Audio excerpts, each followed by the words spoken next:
You're watching Big 12 softball on ESPN+. We welcome you to Waco this weekend as the Baylor Bears get a visit from the 17th ranked Cowgirls of Oklahoma State. Welcome to Getterman Stadium, everybody. Welcome to our live coverage over the next 3 days here in Central Texas. Lincoln Rose along with the former Baylor Bear and Kelly Harrell. Kelly, for Oklahoma State, what a couple of midweek victories it's been for them. Last week against the Sooners, just this past Wednesday night, down in Austin, knocking off the defending national champions. I mean, two big wins for them, and it just really goes to show when pitching is on, the bats come alive for Oklahoma State. You talk about bats coming alive, including on Wednesday night. It was Rosie Davis, who seems to have a knack for late-game long balls. That proved to be the winner of the two-run blast in that sixth inning against Texas. Well, she leads her team and top of the Big 12 with extra base hits, 21 extra base hits on the year with 11 doubles. I mean, not just the late home runs, it's the big hits, the timely hits that matter. Did somebody say extra base hits for the Baylor Bears? Of course, here at Getterman, that is the role of Leah Cran. Boy, has she produced. She really has. Mirrors Rosie Davis quite a bit here. She has 19 extra base hits on the year. Just one of those kids, when she comes up, she swings the bat hard and that ball goes far. It is the final stretch of home games in Big 12 play this weekend for the Baylor Bears, looking for some valuable victories, trying to qualify for the Big 12 tournament. Opening pitch when you rejoin us.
Final home weekend for the Baylor Bears. They are off to Lubbock next week, so some critical wins up for grabs today as Baylor welcomes the Cowgirls to town. It is in the circle for Glenn Moore, Peyton Tanner, who continues to get the starting nod. The pride of Lake Jackson in her first year since transferring over. And boy, has she helped eat a lot of innings this year for her new team. She really started the year as a solid number 2. Her and Cambry Craig are both coming in this year to Baylor, making a difference. Really, it's been as of the last week that Peyton Tanner, every single time she's come out, last 2 weeks really, she's just continued to excel. Her changeup has just been on fire, leaving hitters off balance, but she keeps the ball down and is proved to be a tough pitcher to face. Just made 9 appearances, 2 starts for Tennessee last year for obvious reasons. Now there's a decent chance she would have had a few more innings made available for her this year with some injuries there in Knoxville. Baylor glad to have her as top third of the order for Oklahoma State. It'll be Claire Tim, Carly Godwin, and Rosie Davis. Carly Godwin, between Wednesday and today, all of a sudden magically had a new home run added to her resume. That's because the game they played back in March but didn't finish against Wichita State, they were hoping to complete a couple weeks ago, could not do so, and this late in the season that they are not going to be able to make it up with the Shockers, so that game goes final. Okay. A win for Wichita State, but it does mean the home run in that game has gone official for Carly. You never know what you're going to face in some of these games. Claire Tim will try to set the table, batting .377 to lead all hitters for Oklahoma State this year. And she faces Peyton Tanner.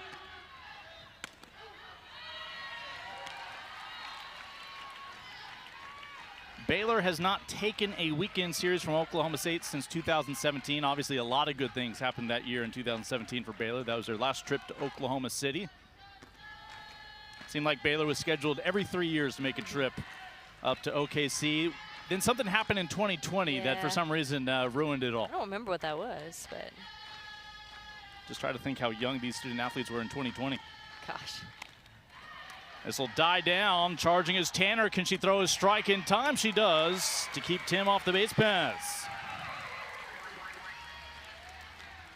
It's not very often you get to see a pitcher charge in like that and make a big throw. Kagan Marshall's impressed, her freshman third baseman, whose job otherwise it would have been to get to that ball and try to make it close. Gives way to Carly Godwin. And 5 home runs now for Godwin, with her 24th best on the team.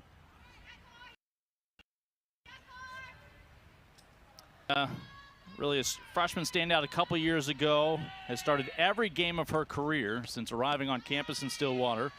But this year has migrated from being a first baseman to a very talented second baseman in the middle of the infield.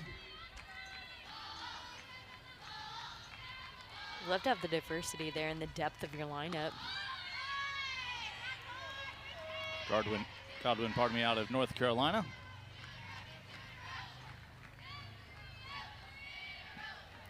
One out, nobody on for the 17th ranked Cowgirls. This one punched out towards right field. These days, that's Gianna Gussman with Samaya Jones moving over to left. It's Brooklyn Carter in center. And it is the first 2 batters now retired for Oklahoma State. Around the infield, again, Marshall, the young third baseman who's adapted well to the college game. The middle of the infield, Tobin and Piper, a great duo for turning double plays. And we mentioned Leah Cran, your first baseman, with Abby Flores rounding out the battery behind the plate for Peyton Tanner. Here's Rosie Davis, last year, first team all Big 12, the Tennessee native. She's had late home runs against Nebraska, Arizona, and Texas that have helped be difference makers in those games. Last year led Oklahoma State's lineup in just about every meaningful offensive category.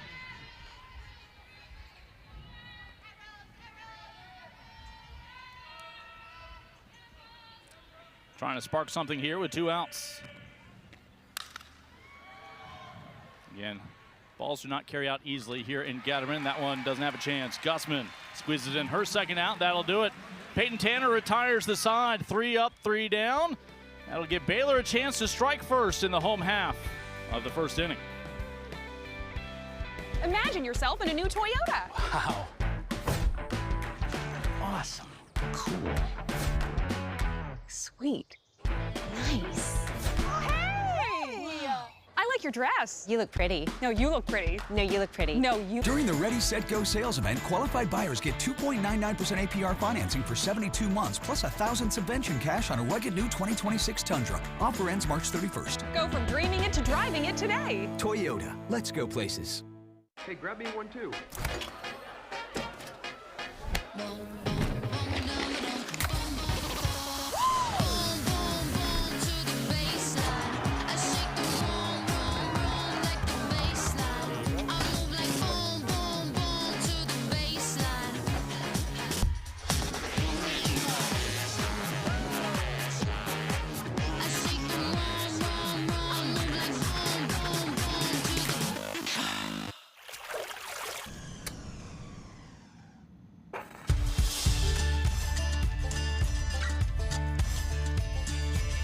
Bold are the adventurous. Determined are the leaders. Faithful are the healers. At Baylor, you'll find your calling, your people, and your purpose. Dare to be you, indeed. Well, if Oklahoma State's playing softball, there's a pretty good chance Ruby Malin's in the circle, including Wednesday night down in Austin. She held Texas to just 2 hits as Oklahoma State would find runs late to shut out Texas, the defending national champions. The 2-time All-American getting the start again here on this Friday in Waco. Just another hard-throwing right-hander. Likes to keep the ball down. It's really the improvement of her changeup from this year that's really made her unhittable.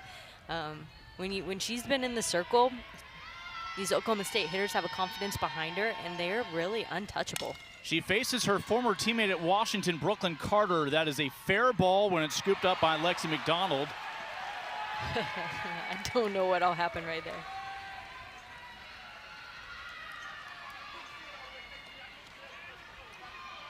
Looks like it was a simple grounder. She reached for the tag.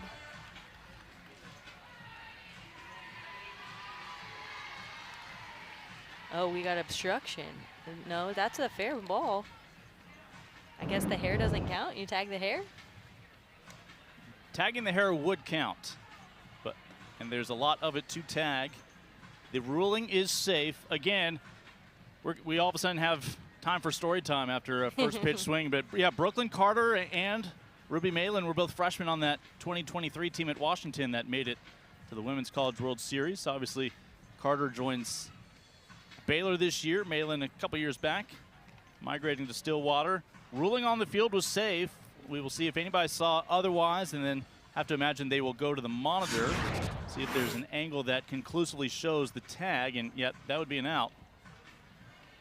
Missed the body, definitely got the hair. And she does. May have even gotten it at first. And she slowed down, presumably thinking she had been tagged.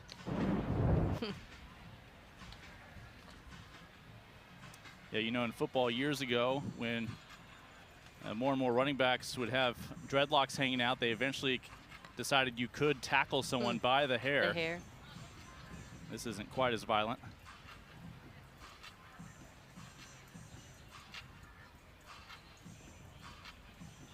Let's get the ruling.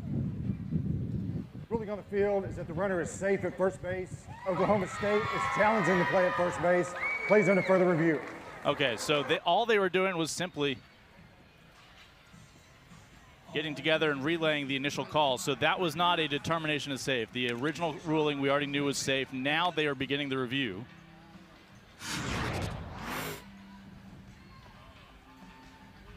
The tag is applied to the hair, though not the body. My impression is that's an out. And then she heads up, makes the play just in case. Makes the throw, and Brooklyn Carter does kind of slow up right here. She thinks she's tagged. Has a bang-bang play at first. Yeah, I'll give her a tie at the plate.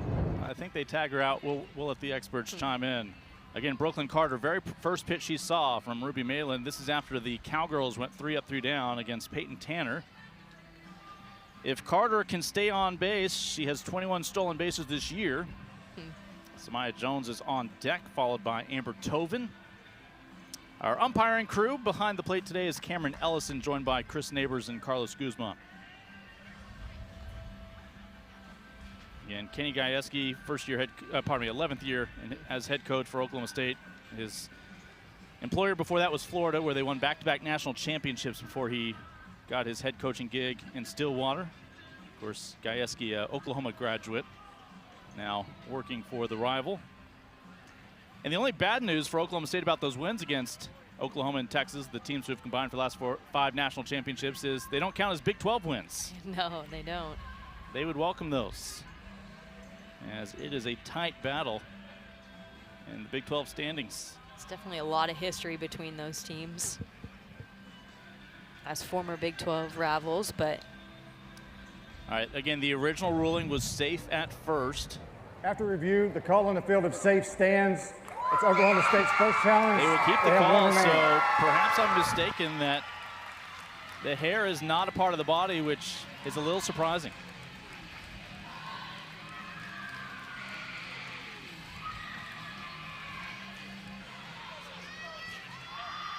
So Baylor's got a great start here. Now, again, our great producer Kyle points out there's nothing explicitly talking about tagging of hair, but I have to imagine that's a part of the body like any other You would think. element. If a helmet coming off your head is part of the body.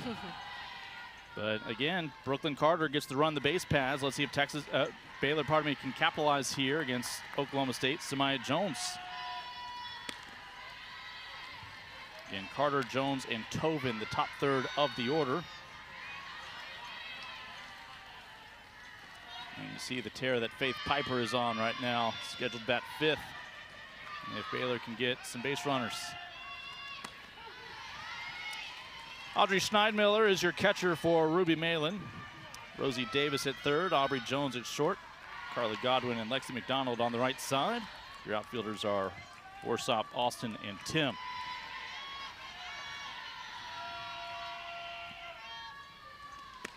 Two-one to Jones. Count goes to 3-1. Samaya Jones, another impact transfer. She's a talented infielder, but she's buried on an infield depth chart, so she's been patrolling the outfield and has done well. Today, your starter on left. Runner going. That is a strike called, so it's not that it's going to be a free pass with ball 4. Instead, it is the 22nd stolen base on the year for Brooklyn Carter. Oh, if she gets on base, you usually easily are looking at a double with her speed.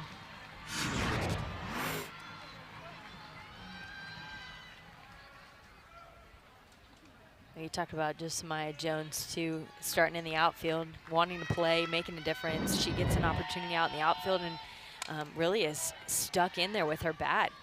The timely hitting Sunday last week against Utah brings the win across. And she's kind of like, hey, I like it out here. Let me just stay in the lineup. She has a 6-game hitting streak right now coming into this weekend. Count full still after that last one fouled off. Payoff pitch, that'll be a foul ball out of play. So again, the runner on second, Brooklyn Carter. First pitch she saw was an angle. What was more likely was her ability to steal second base 22 times this year now. Again, the 3-2 offering from Malin to Jones. This will move Carter down to third, and even the speed of Jones not fast enough to beat the throw from Godwin to McDonald. Baylor has a potential go-ahead runner 60 feet away. They already have something Texas never had on Wednesday night. That's a runner on third. Look at that. As Oklahoma State pitching coach Harry Everly Parker, one of their all-time great pitchers, former Big 12 Pitcher of the Year, All-American in her time in Stillwater. You talk about the staffer, Kenny Gajewski, a couple of his former All-Americans, along with Vanessa Shippey Fletcher, who it's official going into the Hall of Honor this year for Oklahoma State. A lot of history right there. His pitching coach is a former Pitcher of the Year in the Big 12. His other assistant is a 2-time Big 12 Player of the Year in Vanessa Shippey. So Carter's over on third with one out. Gives way to Amber Tobin. 45 runs batted in on the year for Tobin. That leads this Baylor lineup By almost double. Next closest has 29 RBIs, and that is Leah Cran right behind her. With only one out here, Baylor is poised with a runner at third. Make an impact, a dent on this scoreboard early. A wild pitch, a pass ball, could very well give Baylor the lead, let alone a ball put in play by Tobin. Middle of the infield, cheating in for the Cowgirls. Priority at home. Count 1-1. Carter with a single, stole second, advanced to third on the ground out by Jones. See if Tobin can bring her the final 60 feet home here in this first game of the weekend between Baylor and Oklahoma State. 2-1.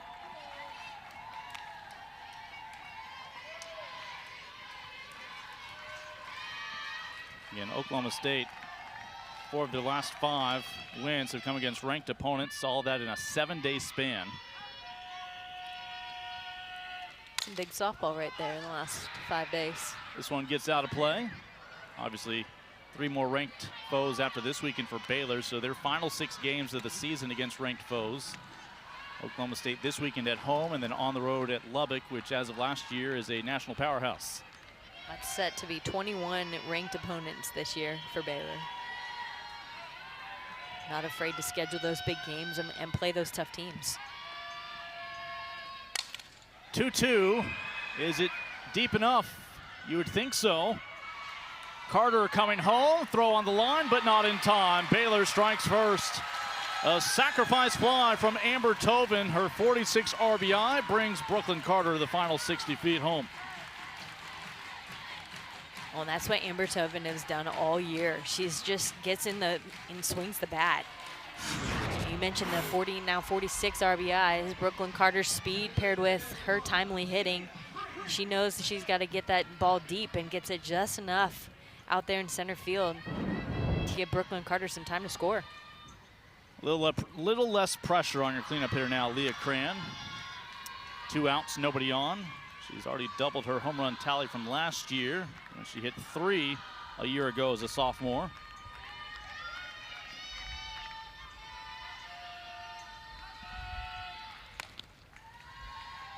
The start of this year, you could tell she was hitting well. It wasn't being reflected by her reaching base because she was hitting it right at people, but you know, more often than not, that eventually will correct course. Eventually that breaks. Keep swinging the bat. Hitting .289 now on the season. Count 2-1 with 2 outs. And Ruby Malin continues to get the starting nod in the circle for the Cowgirls in this first game of the weekend. She leads the Big 12 in wins with 21. She's number 2 in the nation with 170 strikeouts. This one into left center field. It'll hang up there for J.L. Austin. There's your 3rd out, but not before. Amber Tobin brings home Brooklyn Carter, and it's Baylor after 1 in the driver's seat here in Big 12 play.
Back in Waco as we head into the top of the second.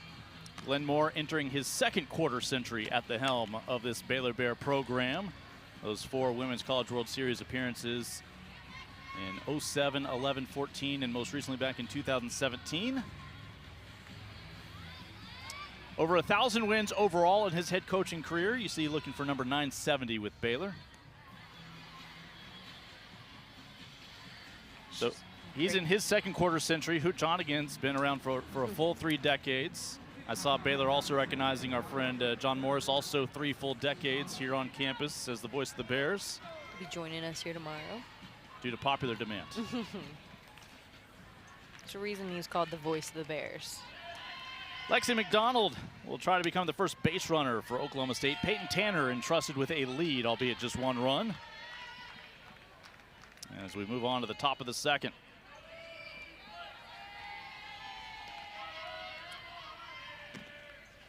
Lexi has a brother who's training to be a softball umpire.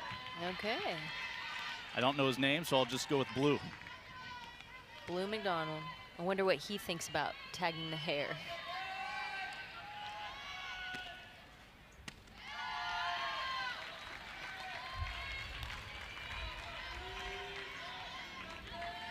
And Lexi McDonald will likely keep the bat on her back shoulder for this 3-0 offering. Amanda Hassler, the DP on deck. Tia Warsop in the hole. And a strike thrown to keep McDonald in the batter's box for now.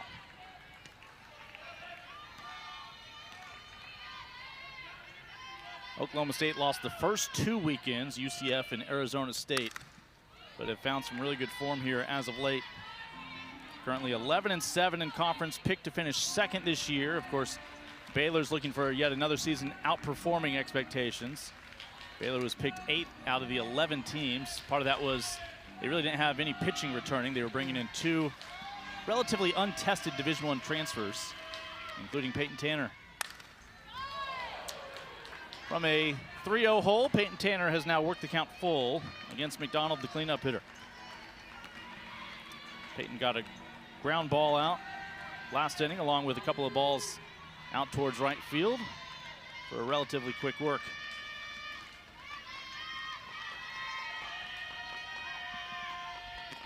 Again, the payoff pitch got her first strikeout of the day for Peyton Tanner. And that's really what she's done well as of late. She's really stepped up with innings pitched, and with her opportunity in the circle, she is just racking up the strikeouts.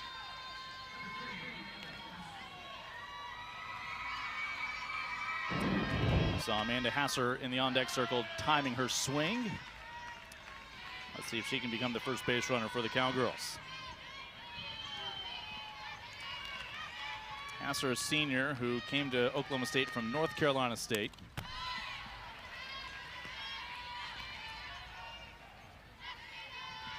That is Peyton Tanner's 82nd strikeout this year.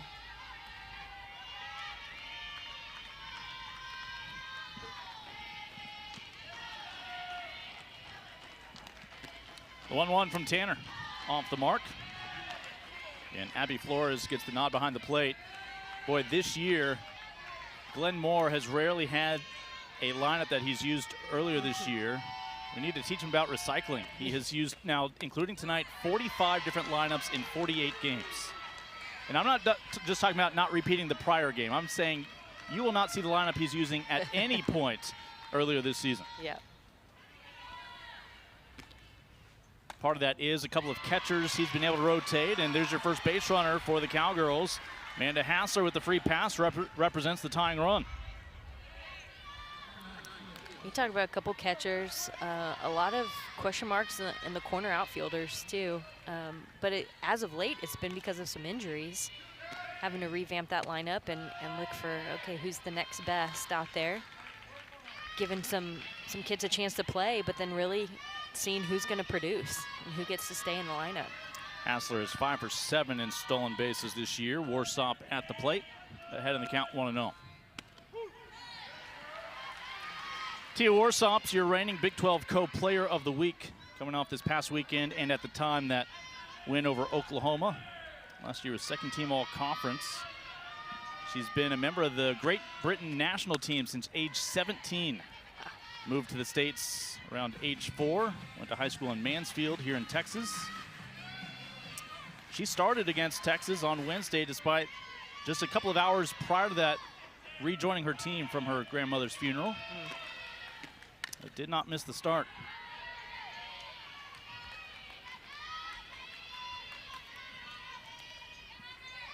Peyton Tanner still working with a 1-run lead.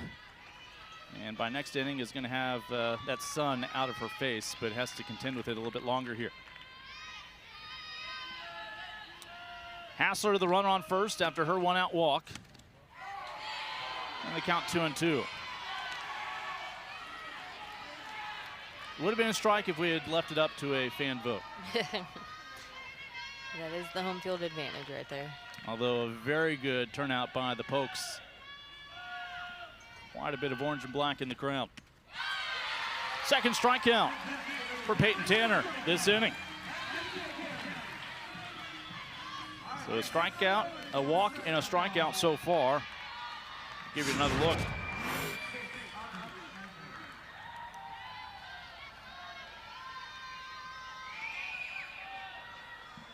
Tanner coming back with that off speed, low in the zone.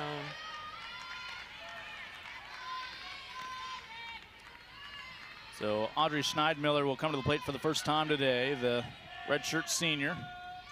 Really having a career year. You see her numbers. This will be pushed foul. 7-hole hitter today.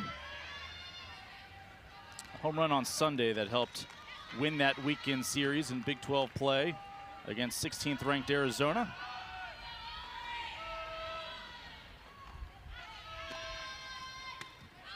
They took the Friday and Sunday games against Arizona. The Friday win extra innings.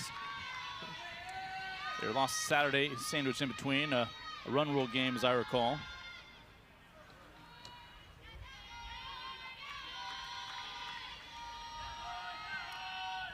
Runner still on first with 2 outs, and now down to the final strike. That off-speed pitch is really working for Peyton Tanner right here.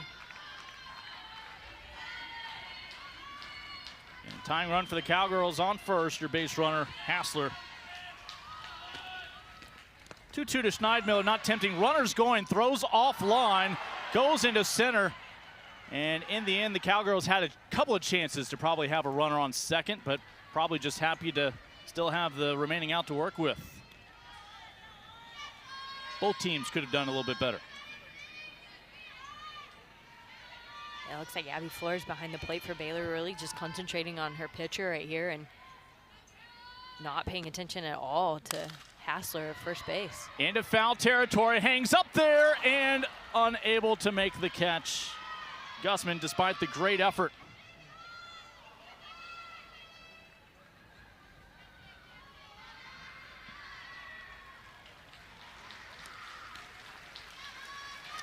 So Oklahoma State will have a second life here.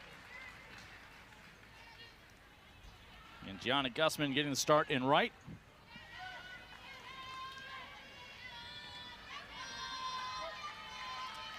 The daughter of a 3-time All-American. Laying out for that one. Payoff pitch to Schneidmiller. Baylor with a chance to get out of the top of the second with a runner on, but a 1-run lead still intact. Baylor looking for insurance when you rejoin us for the home half. Imagine yourself in a new Toyota. Awesome. I like it. I love it.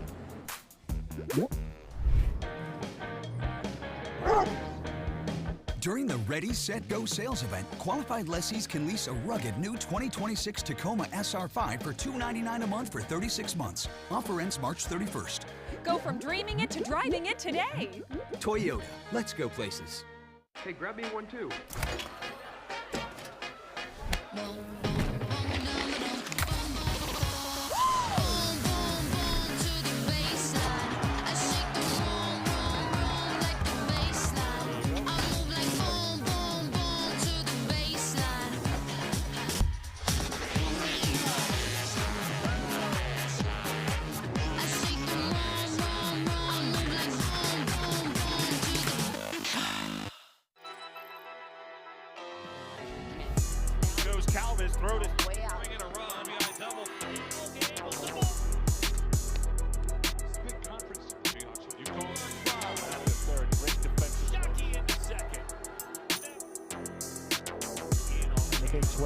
Base runner.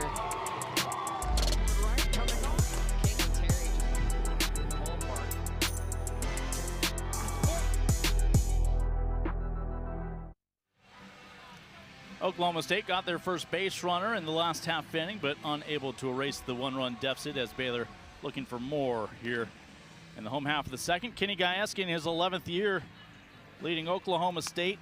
He has led the Cowgirls to wins in 15 of their last 18 meetings against Baylor in recent years. And, well, you'd understand why. Baylor's in good company because he's led his Cowgirls to 5 of the last 6 Women's College World Series. Last year was the exception when they exited in the regional in Fayetteville. Perhaps the most fun fact is he's currently married to a Longhorn, and he's currently married to an Aggie. Okay. His wife, Rachel Fox, former pitcher for both Texas and Texas A&M, various portions of her college career. We mentioned he himself conflicted. His degree says Oklahoma. His paycheck says Oklahoma State. Here's Faith Piper. I'm pretty sure I know who he's loyal to right there. I think the IRS knows as well. Faith Piper, who, boy, she filled the shoes vacated by Presley Pylon to graduation last year at second in the middle of the infield, part of that double play duo with Amber Tovin. Part of that reason is she did have an opportunity when Amber Tovin went down last year. She's able to step in and play a little right there as Presley Pylon moves over. So not only is she filling a hole last year, but she's preparing herself for her performance this year, and she's really done a great job. There were several players in the running to be your second baseman this year. Piper claiming the job early.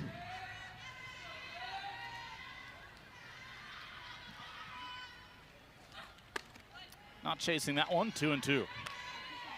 And Ruby Malin's already conceded more runs tonight than she did against Texas on Wednesday in Austin. Texas last year went to Stillwater. They repaid the favor this year. Love to see these teams, again, just trying to build on their RPI. It was a no-lose situation for Oklahoma State, and, well, they won the no-lose situation. As she battled against Citlali Gutierrez in the circle for the Longhorns on Wednesday.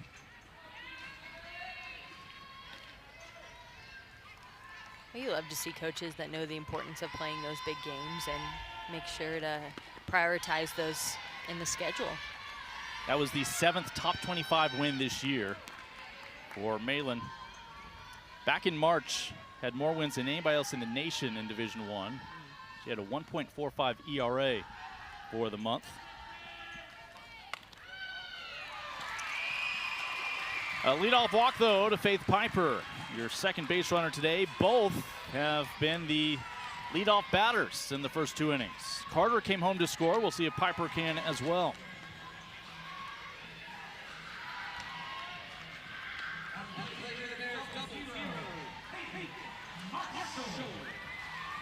Kagan Marshall, the state champion out of Robinson, down the road here in Central Texas, 2 times All-State now in her freshman year with Baylor. Tries to stab the bunt down. And without looking up the stats, your success rate is infinitely lower on the second try.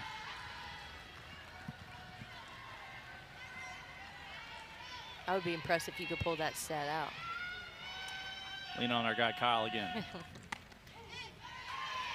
And now what's the stat with 2 strikes? Very rare do they square around, let alone get it down. But hey, you miss 100% of the shots you don't take. From legendary softball coach Michael Scott. Down on strikes. Marshall retired for the first out. First strikeout today for Malin.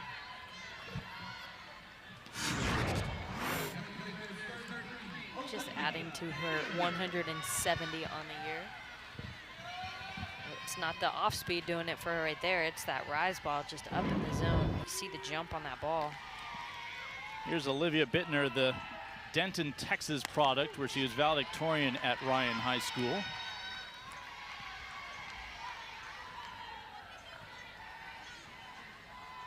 And it's Bittner and her appearance in the lineup that's made a few of those 45 out of the 48 different lineups. Big cut, now in an 0-2 hole against Malin, who after walking Faith Piper struck out Marshall and wouldn't mind finding her second strikeout here.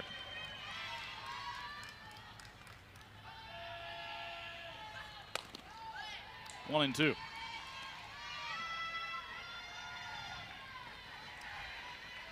Baylor last year took the first game in Stillwater 1-0.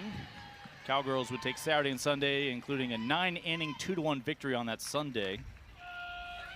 For another series we mentioned going the way of the Cowgirls. They've claimed each weekend series against the Bears, we noted, since Baylor last claimed one in 2017. Oklahoma State trailing right now, but the 4th and 5th innings have really been their sweet spot offensively. That one down in the dirt, chasing. No place to go with a runner on first, 2 away. Back-to-back strikeouts for Malin, bouncing back after the leadoff walk. So again, you couldn't get the bunt down on your first try from Marshall with Piper, and as a result now, 2 batters later, 2 outs. Well, and just Malin working that in. Now there's that drop ball down in the zone, and she's been successful with both her up and her down pitches. Abby Flores could not lay off of that one. See if she can extend this inning with Gianna Gussman in the 9-hole on deck. And Flores getting the start behind the plate.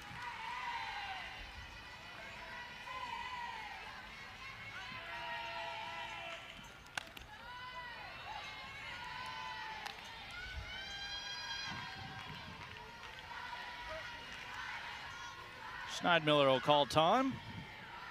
And Baylor's gotten their leadoff batter on each of these first 2 innings. Brooklyn Carter aided by a stolen base, and then finally coming home on a sac fly gave Baylor the current 1-0 lead. But the leadoff walk to Faith Piper so far has not cost Oklahoma State. Malin's responded with back-to-back strikeouts.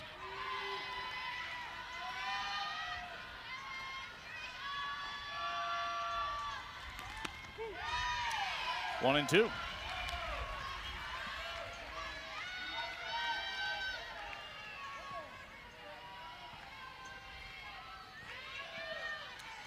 Chance to get down to the inning here for Ruby Malin.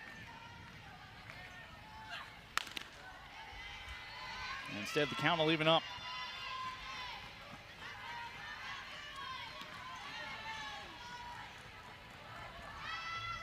Cowgirls finished 4th in the Big 12 last year. Going 13-9. Mentioned currently 11-7 in conference, entering these final 2 weekends. They will host Kansas next weekend. They'll have a midweek match in Stillwater against Tulsa. Payoff pitch with 2 outs. Runner going, and there will be no stolen base for Faith Piper. She can slow down to a jog. 2 walks this inning with 2 strikeouts sandwiched in between. Both ends of the spectrum right there. So that does bring up the 9-hole hitter, Gianna Gussman.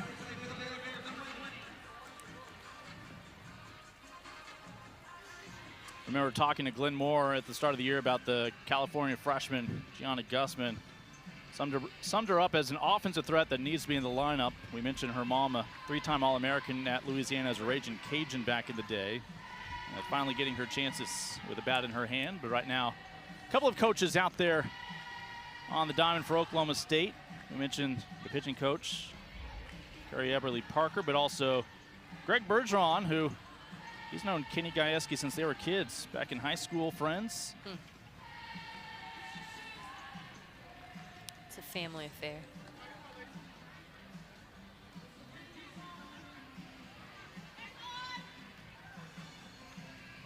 Baylor has 2 on, but with 2 out.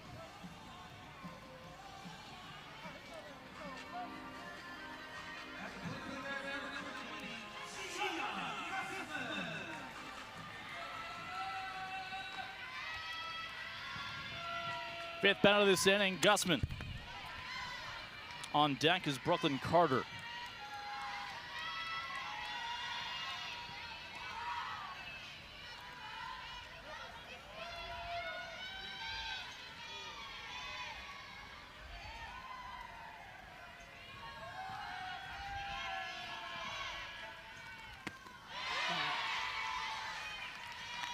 Gussman could not lay off of that one.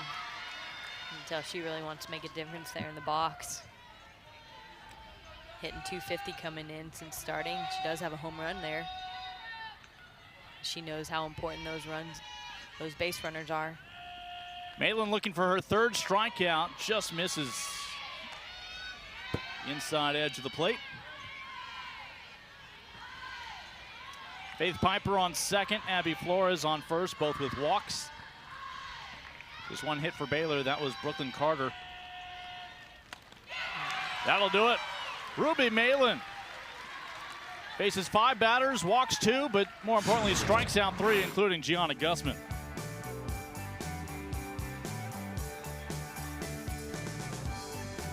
It's Baylor, still up, 1-0.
Play. Baylor welcoming Oklahoma State into town for these next 3 days. See where they stand among the Big 12 programs. Again, Big 12 with 11 programs, only 8 of whom will qualify for the Big 12 championship coming up in OKC. Love that they host their championship there. It gives your champion a chance to experience what they're going to be possibly in for if they can make it out of the Super Regionals. You can see Baylor really fighting for that 8th spot and already has series wins over Utah and Iowa State. Yeah, those would be tiebreakers if needed. Baylor with a tough stretch coming up. Obviously, these 3 games against ranked Oklahoma State and the next weekend against Big 12 favorite. Again, Oklahoma State was preseason number 2, Texas Tech preseason number 1 in conference, and that is what Baylor is staring at here down the stretch. Aubrey Jones has fouled off the first pitch and now finds herself in an 0-2 hole, the 8-hole hitter. One of the 2 Jones sisters on the squad. They're out of Gaylord, Michigan. Aubrey's a freshman. Her sister Jaden's a sophomore transfer from Virginia Tech. Aubrey given the nickname Sauce from her dad. Don't know what kind, maybe Polynesian, not sure. This one pulled foul. It's not a better sauce up in Michigan. I'm sure. Polynesian. What's a good condiment that you think of along with some pop? Yeah, I was thinking, I don't know, I think mustard up there. Okay. Some bratwurst. 2 balls, 2 strikes, while the broadcasters go off on a tangent. And it's just the 3rd inning. Count will stay at 2-2. J.L. Austin is on deck, the 9-hole hitter, then back to the top of the order. Baylor stranded 2 base runners. The free pass to lead off the inning never cost Ruby Malin back in the 2nd. And with 2 strikes, tough one to take, count goes full. Now I know the benefits of eye black. Tell me about the sparkly benefits of eye orange. How about seeing the ball a little better, I guess. That's a walk to lead things off here in the 3rd. 2nd walk allowed by Peyton Tanner. It's probably the same reason Peyton Tanner has some sparkle on the top of her mask right there. Serves the same purpose. Here's J.L. Austin. Tying run for a 2nd straight inning is on first base for Oklahoma State. They were never able to get Amanda Hassler into scoring position after she walked with 1 out last inning. Talk about nicknames. J.L. Austin's nickname Juice. So you've got sauce and juice getting things started here for Oklahoma State. And Kenny Gajewski is holding up his phone, which presumably is relaying something else.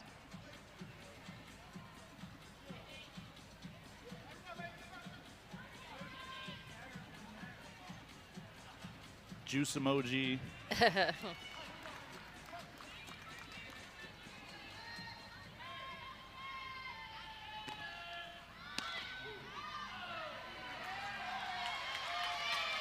Austin, a former state champion in Oklahoma.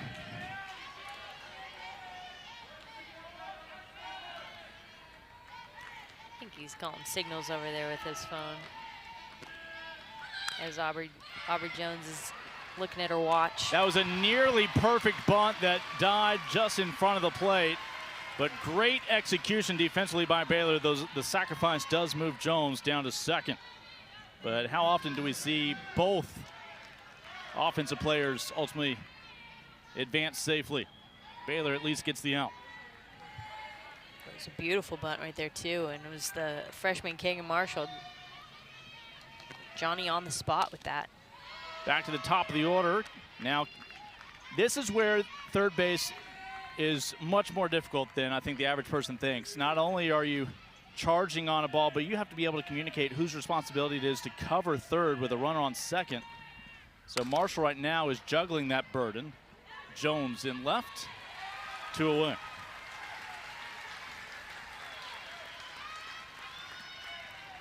As Aubrey Jones has to hold up. No relation to Samaya. So no nickname for Samaya for now.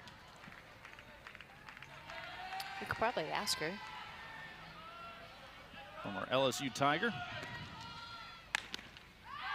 They'll throw behind the runner, Aubrey Jones, and Carly Godwin at the plate.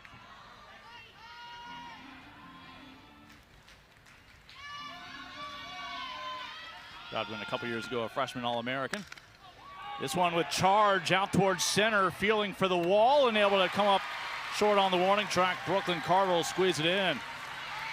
So our two pitchers combined have 4 walks. None of them have led to a run. Baylor still hanging on to that 1-run advantage they claimed back in the first.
Ruby Malin's just conceded 1 run so far. Cowgirls have not been able to give her anything to work with. You see her numbers to start the year, those first 9 appearances, but has really settled in. We talked about 7 ranked wins now on the year for Ruby Malin. Just out of nowhere, Kachow. Everything's starting to click for her in the circle. Her last 4 decisions have all been victories for the Cowgirls, including again Wednesday against the Longhorns in Austin. That was a 2-hitter, the fewest hits Texas has had all year. No runs scored for the home team. Mentioned only has allowed 1 hit today to Baylor. That one individual has come home to score. That was Brooklyn Carter, and right on cue. Here's Brooklyn Carter singled, stole second, ultimately would score on a sacrifice fly back in the first inning. I was hoping she would show up now in a bubble soccer outfit, fully inflated, and see if the rule book doesn't mention it. If they could tag her all they wanted on that. I think a lot of folks in Stillwater are pouring through that rule book.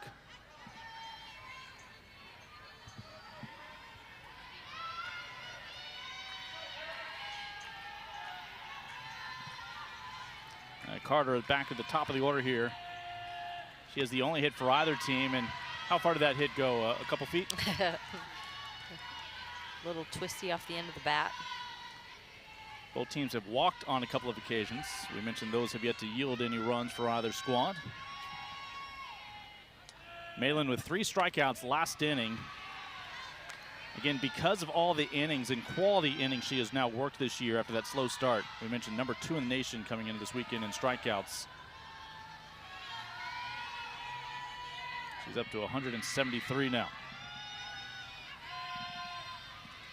2-2 to Carter. This one will drop down in the glove of Claire Tim. That's not the fate of softball right there. I don't know what is. First at bat, just a nibbler off the end of the bat. Yeah. Get on base safely after escaping an out twice, and then just ropes a ball to right field right there to hit it right in the hands of Claire Tim. And statistically speaking, that's, I guess, how the stats wind up working out, law of averages. This one has a charge in it, back towards the wall and squeezed in by J.L. Alston, 2 away. Just a ho-hum, out number 2. Well, as frustrating as that is, you got to be pleased with those contacts of both of those last 2 hits. Samaya Jones, like you said, putting a charge in it, getting some umph, making J.L. Austin really work for that out. I don't know how many games I've worked at Gutterman, and yet for some reason, every day I show up here, I completely forget that ball is not going to carry. There's so much optimism when it leaves the bat, whether it be the home team or the visitors. It makes it all the more surprising when it does get out. A couple of flyouts for Ruby Malin, now facing Amber Tovin, who had the sac fly for the lone RBI today. Right back up the middle off the glove of Malin. Won't be able to recover in time, and you just hope she's able to get back to her feet. They are going to ask someone from the dugout to come look at her, but have to imagine that was just more about being disappointed. Yeah, hitting that ball off her glove, hoping to get that last out. So many pitchers are too athletic for their own good. When you're middle of the infield, probably is going to have a chance on that ball. Your instincts just have you taking a stab at it.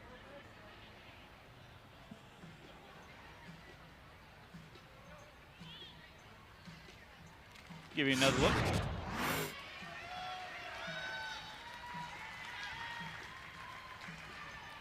Oh, that left knee. Yeah. That's the scary moment. Too big of a reach right there.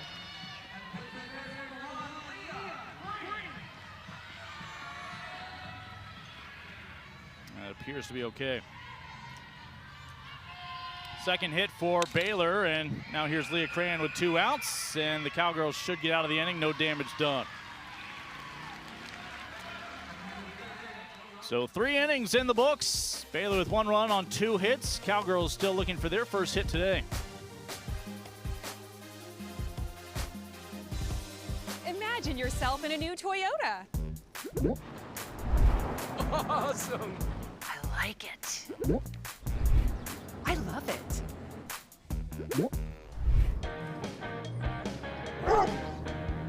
During the Ready, Set, Go sales event, qualified lessees can lease a rugged new 2026 Tacoma SR5 for $299 a month for 36 months. Offer ends March 31st. Go from dreaming it to driving it today. Toyota, let's go places. Hey, grab me one too.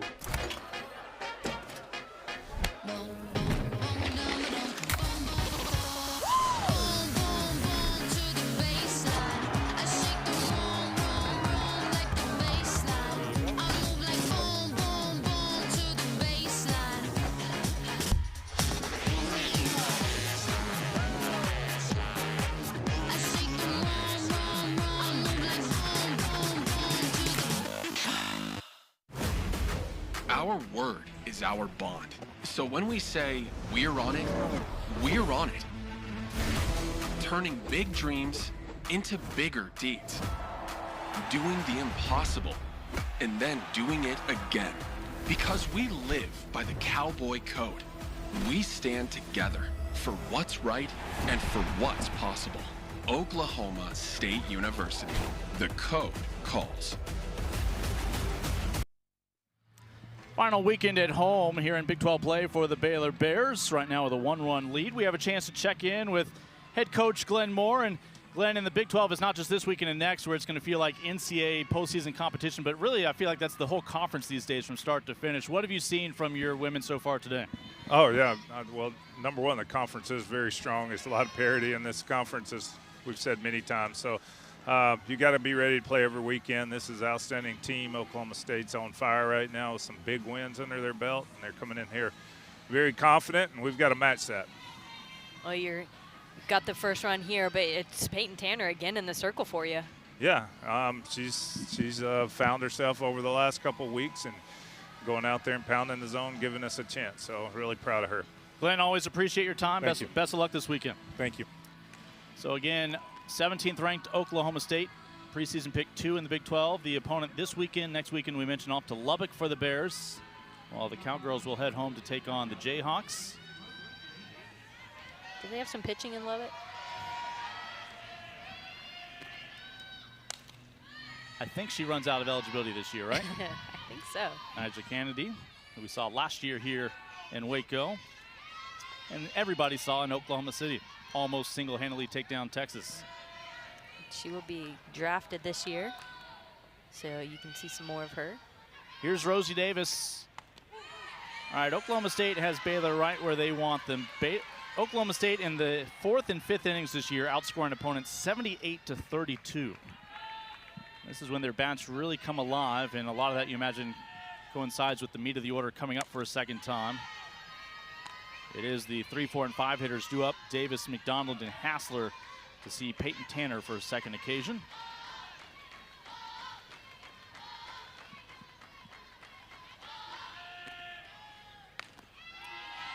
Davis, some of those heroic home run efforts she's had have come basically her 3rd time through the lineup against Nebraska, Arizona, and Texas on Wednesday. Well, good hitters like to do that. They learn from each at-bat, make adjustments. Obviously, the more times you can see a pitcher statistically, it's better for you. Davis flied out to right to end the 1st inning. Payoff pitch from Tanner. Ball 4. 3rd walk of the game for Oklahoma State. 2nd straight inning, it's been a leadoff walk. Last inning, it was Aubrey Jones who would wind up being stranded on 2nd when it was all said and done. Remember, last inning, they got the leadoff walk, got the sacrifice down to move the runner to 2nd with 1 out, but a couple of flyouts would get Aubrey Jones stranded, just standing on 2nd. See what Lexi McDonald can do with Davis aboard. You can see Oklahoma State really wanting to move this runner around, get that 0 off the plate. Bunt back to Tanner, and she gets the only out available to her, 1-1. Successful sacrifice. Again.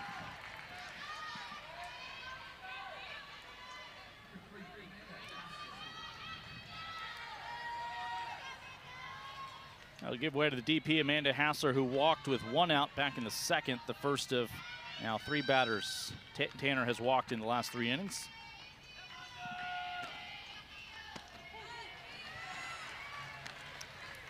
Look forward to checking in with Kenny Gajewski next half inning in the Oklahoma State dugout. I appreciate the time of Glenn Moore, head coach of Baylor. Just underneath this one, into shallow center. Carter has it, 2 away. Nowhere for Rosie Davis to go to.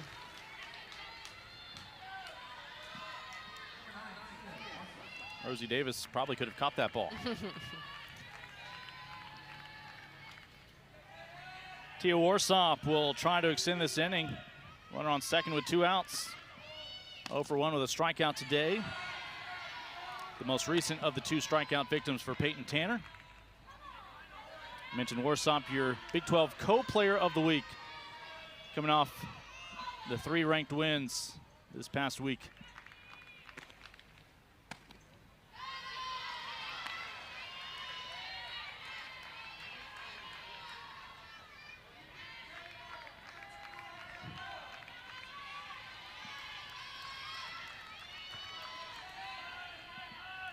Rosie Davis, the leadoff walk is on second. Your tying run crosses right in front of Tobin. Tobin maintains her focus and gets the out. So still, free passes have not cost either pitcher thus far. It's Baylor still looking for insurance when you rejoin us in the home half of the 4th inning here in Waco.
Fourth. Again, we got to check in with Baylor head coach Glenn Moore. Now a chance to catch up with head coach of the Cowgirls, Kenny Gajewski. So you all have been living in hotels this week. Obviously went down to Austin for that notable victory over the defending national champions on Wednesday. Yesterday, I don't know if you can call it an off day. How did you spend your day yesterday? Well, we got up and went and had lunch as a team, and then went and grabbed some ice cream, and then drove over here, got checked into the hotel, and came out here and got a little light practice in, and just a normal Thursday that we would normally do, except we would do it from home to here. So sure. And your team's doing great, some big wins, not only that one on Wednesday but last week also, Oklahoma. You got to feel proud of your team right here. Yeah, I do, but like I told them, like, those games don't mean a whole lot if you don't go out and keep playing well. So we got to keep playing well. We got to get some better at bats here. We're getting some runners on and executing. Now we just got to get the 2-out hit. Yeah, it matters in the Big 12 here. That's right. Thank you. Good luck the rest of the way, Kenny. Appreciate the time of both head coaches. Again, all he's done is last 6 years, 5 trips to Oklahoma City, which is a reasonable commute for them. Yeah. I love that they still play Bedlam over there. Bring out some great crowds. Both starting pitchers still in this one. Ruby Malin in the circle. An easy decision for him to continue with the hot hand. Here's Faith Piper, who walked to lead off the second.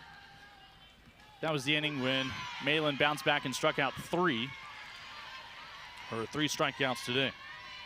Well, and those big wins can be attributed because of Ruby Malin in the circle.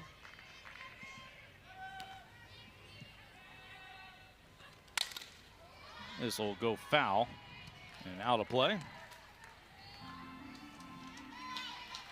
Faith out of Katy, Texas, west of Houston. Went to Cinco Ranch High School now, the sophomore. Again, clashing here with Ruby Malin, the 2-time All-American out of Omaha, Nebraska. And Malin had a quick cup of coffee over in the Pacific Northwest and at Washington back when they were in the Pac-12.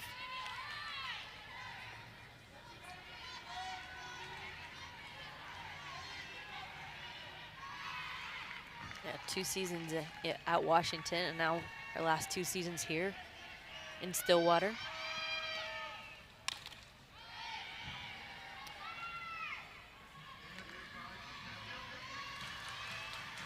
And there was some chat on Wednesday during the national broadcast between Big 12 Oklahoma State and SEC Texas about how well the Big Ten's doing at the top with Big Ten classic members like Nebraska and UCLA. Yeah.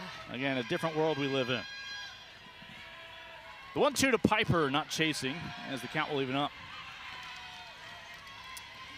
I don't know if Nebraska was in the Big 12 during the lifetime of these players. I think just barely. Oh, maybe. I don't even know, because I know they were 20 years ago when I played. And Lincoln Rose along with Kelly Harrell. Great to have you with us over these next 3 days here in Waco. Bears and Cowgirls, two of the original members of the Big 12.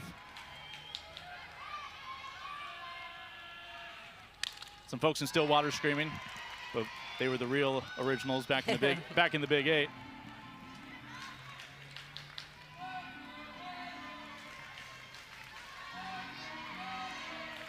how's Kansas fare in that? They're good at basketball. Well, I meant, were they a part of the Big 8? They were. Okay. Payoff pitch. This will be the third hit for Baylor. Faith Piper is on for the second time today. Faith Piper getting her swings in. You can see some of those foul ball cuts. She's right on it and does a great piece of hitting right there. Getting on top of that rise ball and just sending it right back up the middle. So already more runs and more hits than Malin gave up on Wednesday, albeit just one run on 3 hits. Here's Kagan Marshall, struck out back in the second. Remember, the second time Piper has led off an inning and reached now.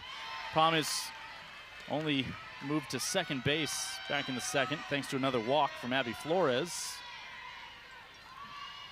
Marshall just with a big swing right there, chasing that rise ball up in the zone. You saw just a backwards at bat in her first at bat, and hoping to bounce back here. Big cut from Marshall, now in an 0-2 hole. Malin just working up in the zone. Kagan Marshall early in the season to kick off her collegiate career had that 2-home run game against South Dakota State. And she was projected to be either a middle infielder, maybe even a catcher. They needed her at third, and boy, has she adapted.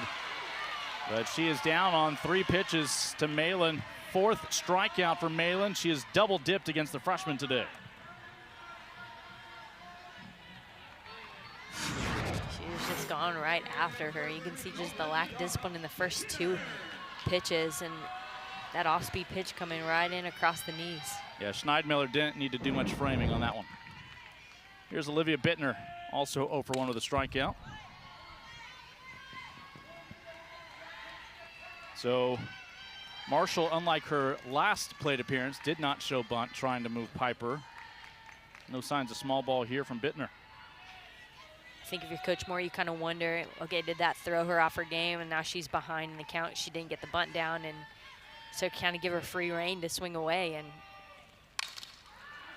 right side, chance for 2. They'll get the lead out, and they'll settle for 2 away. As Carly Godwin able to turn and fire to the glove of her shortstop, Aubrey Jones, in plenty of time. Honestly, off the bat, it didn't look like she was going to have enough time for a double play, but they made that a lot closer than it needed to be. So Bittner on with the fielder's choice, your only base runner. And Abby Flores, who walked with 2 outs back in the second.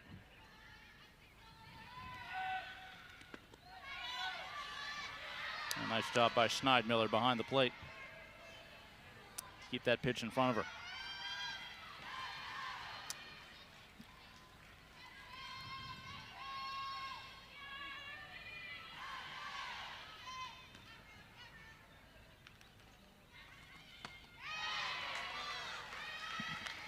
Well, if you have time for another tangent. Sure. We saw a good look there at the batting helmet of Abby Flores. That's a good look, and I know we were talking before the game about some lids that are going to go out to fans this weekend. Well, Baylor plays here in the Getterman Stadium. We'll finish that. With 3 outs. It is a pitcher's duel thus far. Oklahoma State still hitless, but could very well tie it up with a single swing of the bat, down by 1. Imagine yourself in a new Toyota. Awesome. I like it. I love it.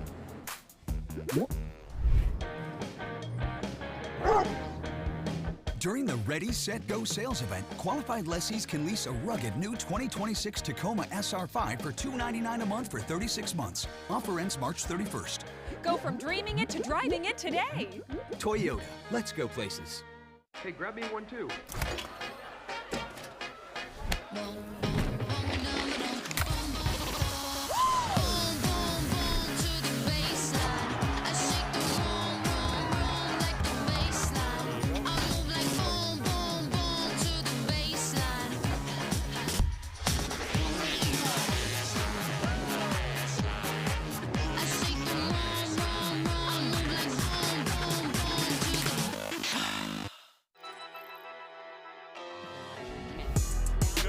Throw it way out. Bringing a run. We got a double. Big conference. You call it the third. Great defensive. Jockey in the second. Making 12 up. Base runner.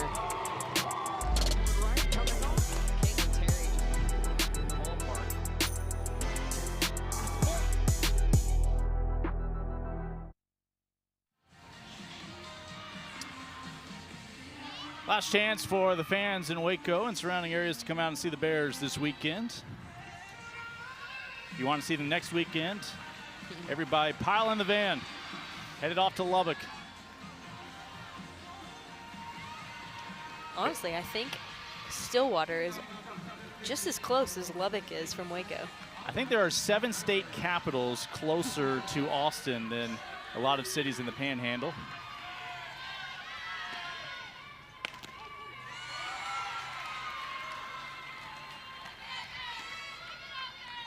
Baylor in their home series against Houston found their 500th all-time win at Getterman, which has been almost their exclusive home since starting up the softball program. Punched out towards Gussman and right, and that'll do it for Schneidmiller, 0 for 2 today. Well, you talked a lot about a homestand this weekend, and to finish a statement from the end of last inning, tomorrow they're giving away rope hats that look pretty sweet. Got the Sikkim across the top. All of that because we play in Getterman Stadium here, and they call it Big Getty. So tomorrow is Getty Up. Nice. A little cowboy flair. You can bring your boots out and come get a rope hat. A rope hat is a hat with the braid across the top of the brim. Not sure what the ruling is if you get tagged on your rope hat. Jones out towards right, but nothing that Gussman can't track down. Aubrey Jones retired for the first time today, 2 outs. Gussman just carrying a lot of ground out there. All right, this is where I jinx both teams. Obviously, both pitchers doing a great service for these teams looking ahead to tomorrow and Sunday at the moment. Yes. That means this is going to be a 9-8 final. You're calling it? Here's JL Austin, a sac bunt back in the third. That's not available to her here, with her 2 teammates both flying out to right this inning.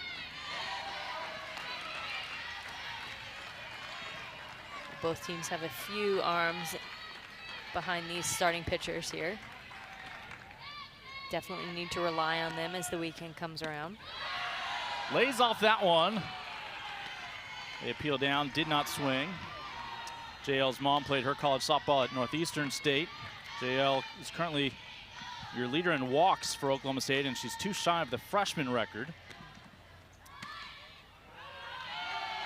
And she could be a pitch away from being within 1 of that record.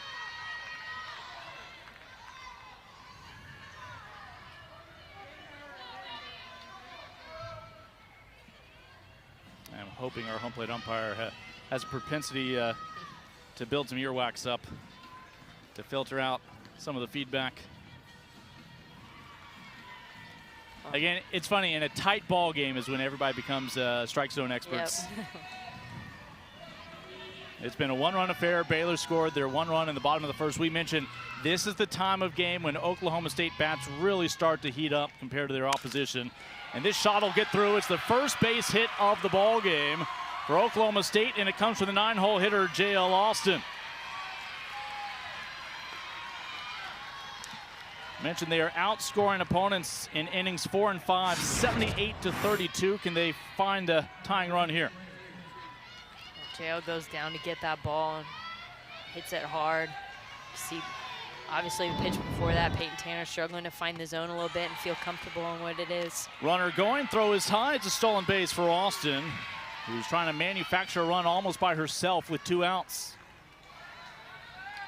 Baylor knows what speed can do. On the flip side, that is usually them. Earlier this game, it was Brooklyn Carter doing the same thing. Everybody who has stolen a base in this game has scored so far, coming into this inning.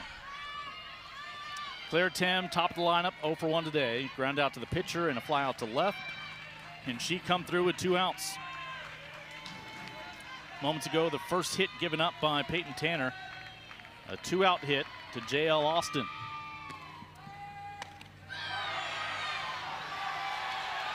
And again, some folks think this inning should be over.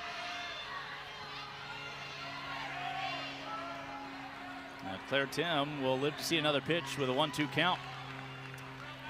Tying run is in scoring position for the 17th ranked Cowgirls. They will strand that base runner as Peyton Tanner comes through with a strikeout. And it's Baylor, despite conceding their first hit to the Cowgirls today, still with that lone run advantage, holding strong through 5.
Friday night in Waco, where we've spent most of the day in the high 80s. That sun setting on this Big 12 weekend. Game 1. Both starting pitchers still going strong in this one. They've combined to just allow 4 hits. Oklahoma State getting their first hit last half inning, but could not erase the deficit that they've been dealing with since the bottom of the first. Here's Gianna Gussman, 0 for 1 with a strikeout against Malin. Malin has struck out 4 through 4 innings, 3 of them in the second.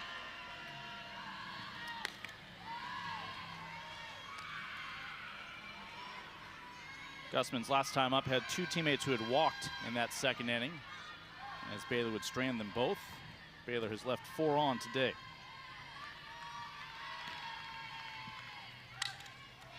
That's a fair ball.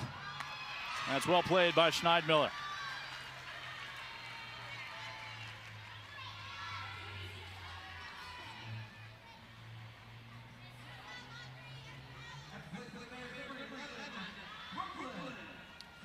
Well, when we've seen teams get bunts down, they've been beautiful. That time, Schneidmiller able to get to it quickly enough. Yeah, beautiful, not always successful. one day we'll work style points in. Here's Brooklyn Carter, 1 for 2 today. She is the only player for either team to cross home, as this one will hang up and go deep enough to find Warsup. She barely has to move out there and left. So twice Carter's been first pitch swinging. Led to a single back in the first. 2 away here in the 5th.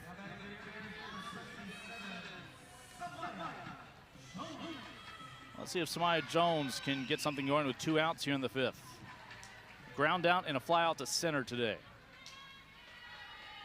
And she's your left fielder today for Baylor, with Gussman in right. And a first pitch strike for Malin. Not a bad idea either there. I mean, so far you've had, what, 4 innings pitched? Or 4 pitches this inning? So you certainly don't want to be swinging on that first pitch and give Malin a great break. Take some time, watch some pitches, make her work a little bit. And Baylor missed out on the NCAA postseason last year after going to the Gainesville Super Regional 2 years ago. Right now, just trying to stay above that cutoff line for the Big 12 tournament. They do have some things working in their favor in terms of their series wins against some of the other teams in the mix. This would certainly help. They can add another ranked win in this first game against Oklahoma State. Mentioned last year, Baylor won 1-0 on Friday in Stillwater. Cowgirls would take Saturday 9-5 and in extra innings Sunday 2-1. Cowgirls lead the all-time series 52-35. They're a little under 500 here in Waco.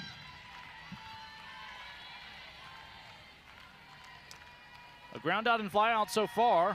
Samaya Jones trying to extend this inning, and may have done exactly that.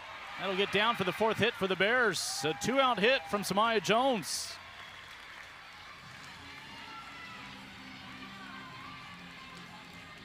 Well, again, not only is Jones just extending this inning and watching some pitches, she's able to poke this ball in right here, shallow right field. Hopefully give some opportunity to the RBI leader for the team here, Amber Tovin.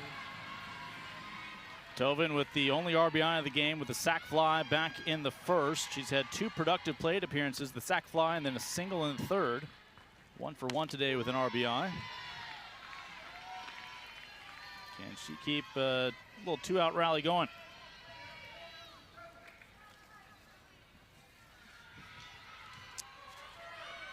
Amber part of the 2022 Women's College World Series squad for Arizona. This will get away from Schneidmiller, far enough for Jones to easily take 60 feet. And that just ratchets. What tool am I looking for? Ratchets up the pressure. Yeah. We'll go back and edit that in post. That word got farther away from me than the ball did from Schneidmiller. There you go. Nice recovery. Yeah, let's see if Kenny Gajewski has anything to stand on here. Possibly asking if Samaya Jones left early on that.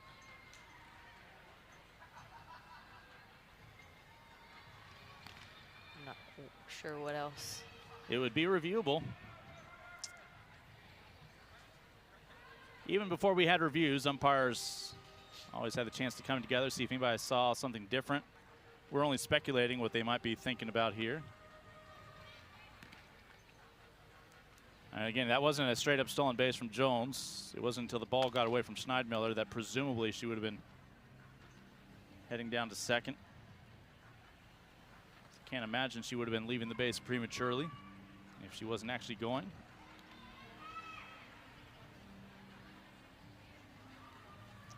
But in a game like this, again, you'll do everything you can just to keep it a 1-run ball game. But some extra camera time for Cameron Ellison, Chris Neighbors, and Carlos Guzman. They'll be here all weekend.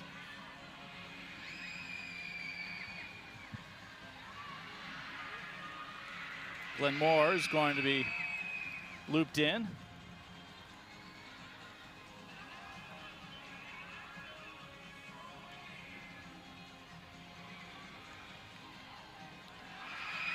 here in the Big 12, reviews are on site if we do go to a review, and I don't think we will.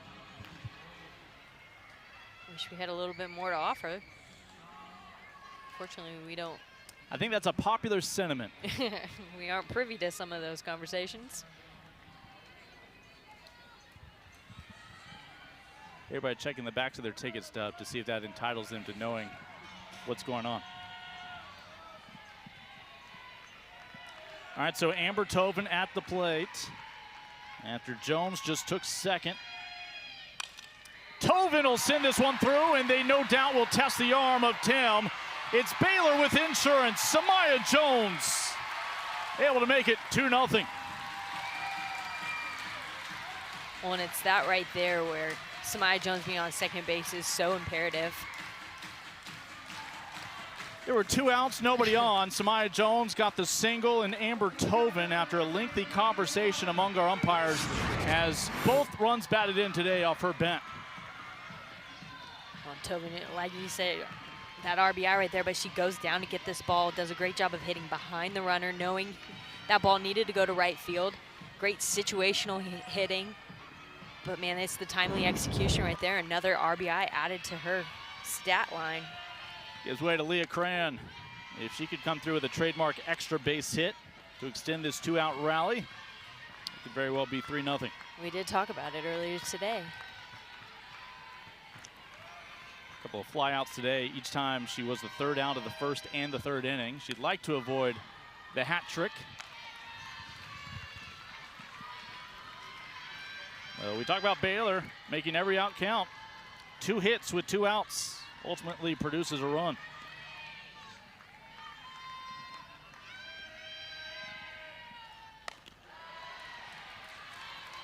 And again, they can't trust that the Oklahoma State bats are going to stay quiet, so you're looking for all the insurance you can find.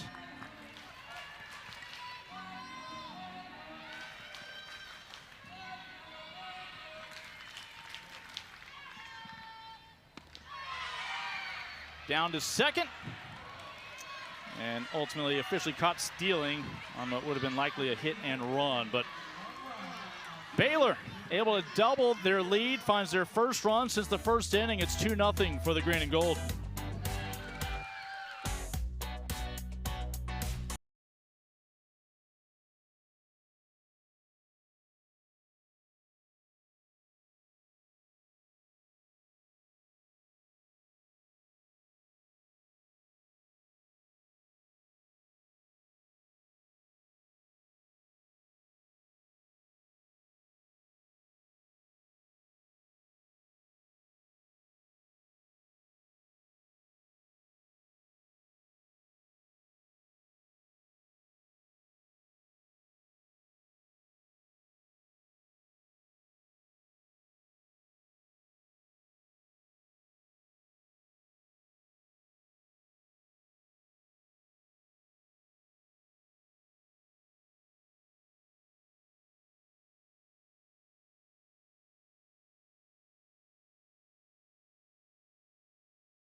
Both starting pitchers still going strong in this one.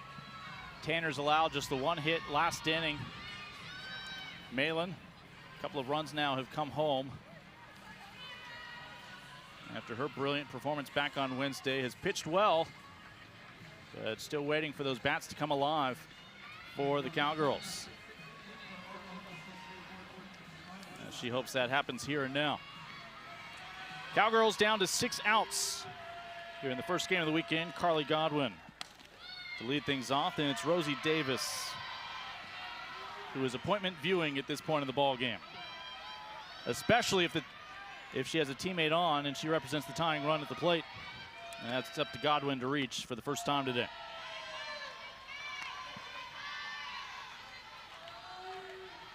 And Peyton Tanner coming over from Tennessee. Though all of the Division I transfers that Baylor brought in this year were Texas high school products. So Glenn Moore didn't have to explain all the benefits of being here in the Lone Star State, including playing lots of softball in front of the home fans early in the year. Yeah. Classics, invitationals.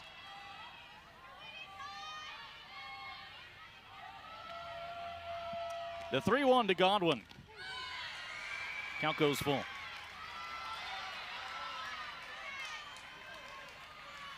Godwin, Davis, and McDonald. They're a combined 0 for 5 with a sacrifice bunt being the highlight. Pardon me, 0 for 4 with a sacrifice bunt and a walk being the highlights. And Godwin 0 for 2.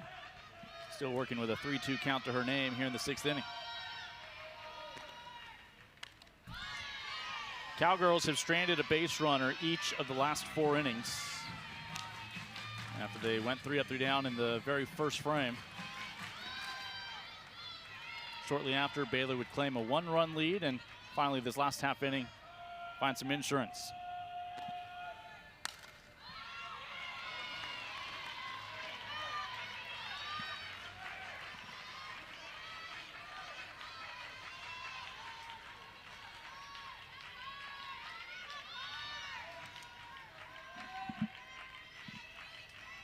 Again, the 3-2 from Peyton Tanner.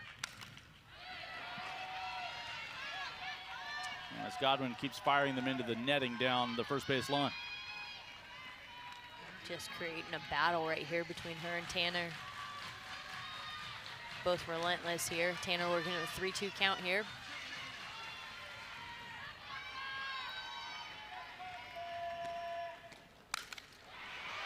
Out towards center, Carter on her horse, can't get in front of it, to the wall, and it's a stand-up double for Carly Godwin, the second hit of the day. They've come in the last 2 innings now for the Cowgirls. It almost looked like Brooklyn Carter overran that ball.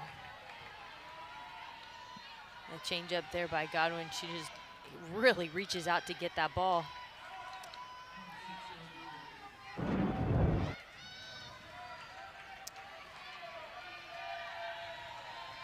Third time today the Cowgirls have had their leadoff batter reach. First time it's been with a base hit. Can they score at least their first run here? Still 6 outs to work with. And we mentioned Rosie Davis. This is where she had a 2-out blast in a scoreless ball game against Texas on Wednesday. That would prove to be the winning RBIs, though her teammates would find some insurance to add to it. Davis a flyout and a walk so far today. Cowgirls have now had 3 runners in scoring position. The first 2 stranded on second.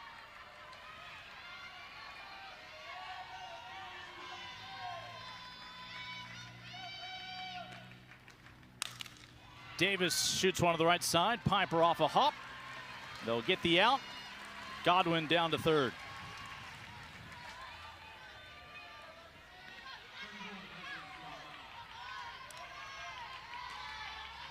And Baylor, thanks to the run they got last half inning, can afford to be more focused on getting the next out. And let's see if Kenny Gajewski wants to make a change. Over there at third, he will. They will run for Carly Godwin. As in her place, it'll be Libby Jacques, the freshman out of Moore High School. Libby was a state champion back at Moore High School, but that was as a state champion shot putter. She was the Oklahoma Gatorade Player of the Year in track and field. Her mom played D2 softball down in Kingsville for the Javelinas at Texas A&M Kingsville, where she met her dad, who was on the football team. Have to imagine, not just strong, but has some speed as well. Athletic. Combining all of those together when you look at what she comes from, too. So JQ's running for Godwin with 1 out. But McDonald represents the tying run. Gets around on that one.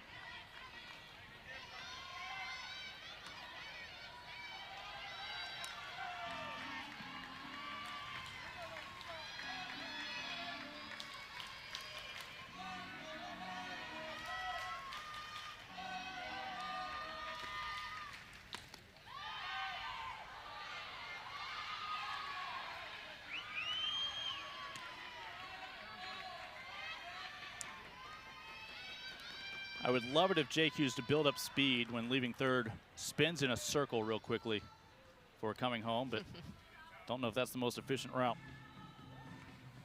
Glenn Moore is going to come out and talk to his starter, Peyton Tanner, and everybody in the infield. Again, because Baylor got that insurance run, the RBI single from Tovin that scored Samaya Jones, have to imagine on a ball where anything's in question, you just get the out and you concede the run. Yeah. Rather than let things compile where you don't get anybody out and you may also concede the run anyways. No force at the plate, obviously. Lexi McDonald at the plate with a 2-1 count to her name with 1 out. Amanda Hassler, the DP, on deck. Oklahoma State down by 2. McDonald at the plate represents the tying run.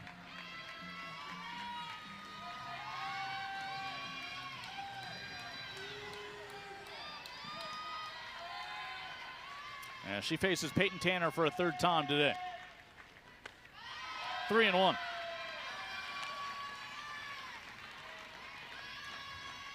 McDonald was able to put the sac bunt down back in the 4th, her last time up, 0 for 1 today.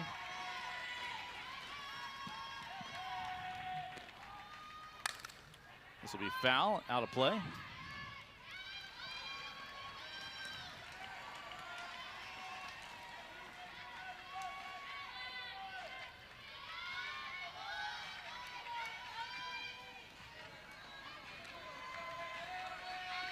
In pinch runner JQ's after Carly Godwin got the game's first extra base hit, the leadoff double this inning. Payoff pitch to McDonald, gets underneath this one. Tovin still backtracking, and there's nowhere for JQ's to go, 2 outs. Best possible scenario for the Bears. Tanner just working her way out of that one right there, coming all the way back to a full count. And again, just getting McDonald to pop up to short. Now they are going to pinch hit for the DP, Amanda Hassler, who had walked and flied out today. In her place will be Madison Hoffman. It's also a pitcher for the Cowgirls.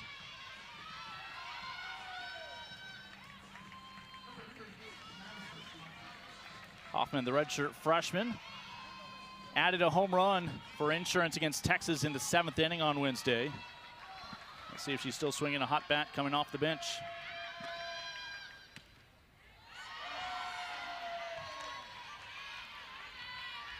On Hoffman hitting .417 from the bench. Yes, please. Yeah. From the greater Kansas City area.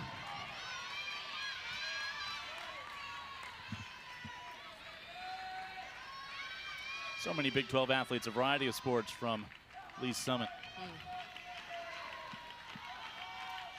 Two pinch hitting with JQ's on third, but 2 out. 2-1.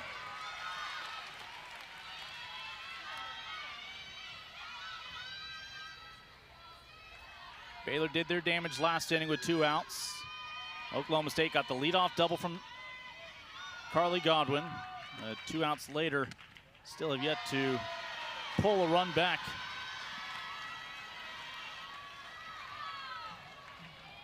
Peyton Tanner working all around the zone right here. You can see the respect she has for Madison Hoffman.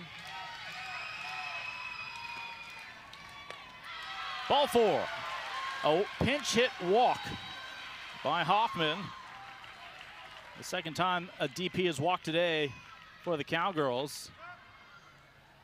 It's still down by 2. The tying run is on first with 2 outs, and perhaps now it's Glenn Moore making a move. I do believe they're calling down to the bullpen. So leadoff double for Godwin. After that, Davis with the ground out, the pop out by McDonald, Hoffman with the walk. It'll be Tia Warsop with the tying run on the base paths. When we come back, it'll be Cambry Krager in the circle for the Bears with a 2-run lead.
Glenn Moore goes to his other first-year transfer, Cambry Krager, who was at Arizona State last year.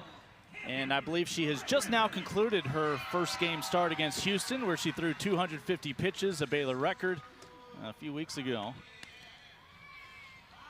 And she will come in relief for Peyton Tanner. Again, 250 pitches in that extra inning affair, 15 innings against Houston in that first game.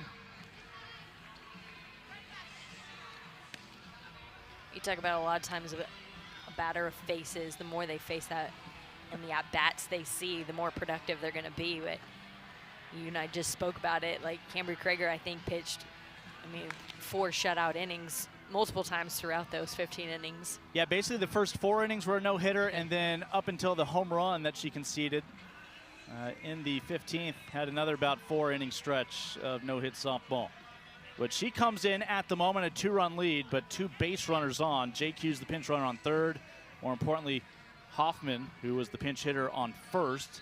And they are going to run for Hoffman as Kaya Booker will come in. The transfer from Georgia Tech. So 2 pinch runners on the base paths for Kenny Gajewski. Tia Warsop swings the bat here with 2 outs. 0 for 2 today, facing Krager. If you're Baylor, you just need 1 out. Cowgirls overall just have 4 outs to work with. 1 more here this inning.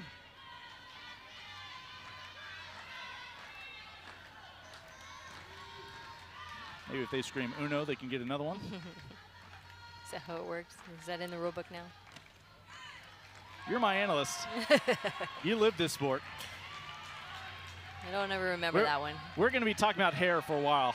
Check my hair now. Uno. I don't think either one of those are in the rule book. Runners on the corners for the Cowgirls, threatening, down by 2 late. Baylor pitchers struggling to find the strike zone after the walk a moment ago to Hoffman. First 3 pitches from Krager against the 6-hole hitter Warsop, all off the mark. Warsop has struck out and grounded out today, over 2. 4-pitch walk, not what you're looking for. And look, Baylor, you can now get the out anywhere on base, but at the same time, a base hit may very well tie this ball game. Yeah, definitely not what you want to see from your relief pitcher. If you were going to do that intentionally, you let Peyton Tanner do that. That was not by design. Here's Audrey Schneidmiller, 0 for 2 today with a fly out to lead off last inning. Most productive inning so far today for the Cowgirls. Pinch runners on third and second. Still looking for their first inning that produces a run, and in this case, they hope multiple runs. You see their struggles today with runners in scoring position.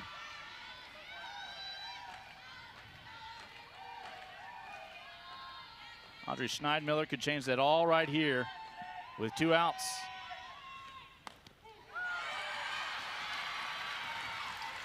4 straight balls to Warsop, 2 straight strikes to Schneidmiller. Looks like Kroeger has found her groove. 7-hole hitter trying to come through with a tying run on second for Oklahoma State.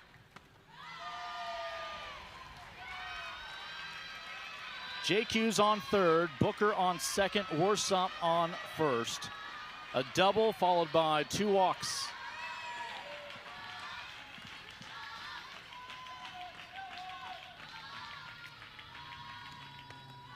Two and 2. Aubrey Jones is on deck. If she gets to bat this inning, it means the Cowgirls have scored at least 1 run.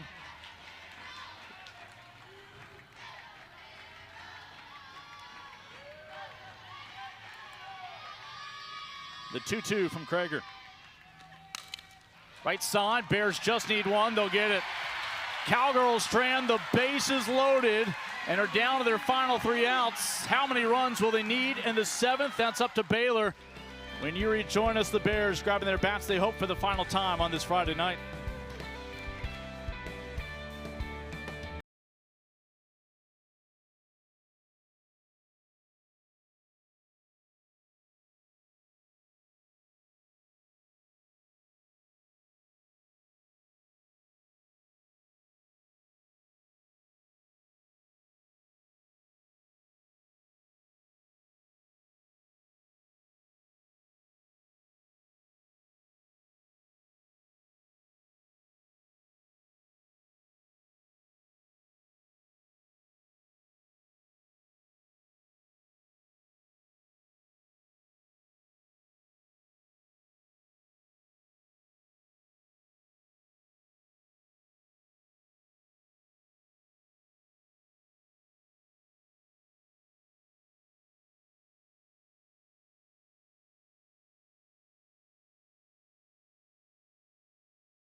Big sigh of relief here at Getterman Stadium for the Baylor faithful after Oklahoma State, although they were down by 2, were threatening with 2 outs and bases loaded instead. Bears coming up to the plate here in the home of the half of the 6th, looking to add to a 2-run lead. They did find that elusive insurance run in the 5th inning.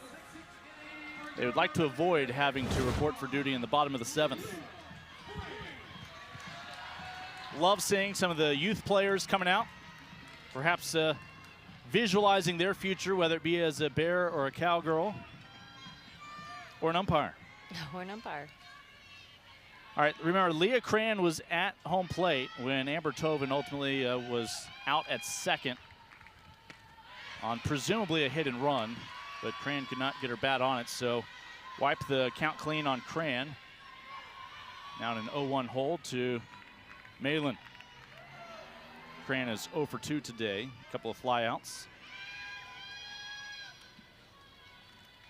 So Malin's the last starting pitcher standing in this ball game.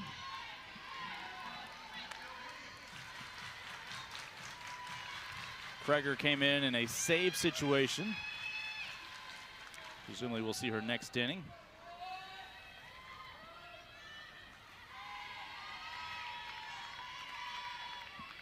Cran, Piper, and Marshall, the minimum due up for Baylor. That one high and tight.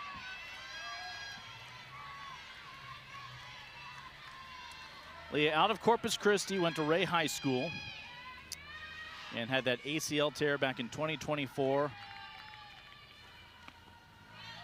Bounced back last year, hitting .362.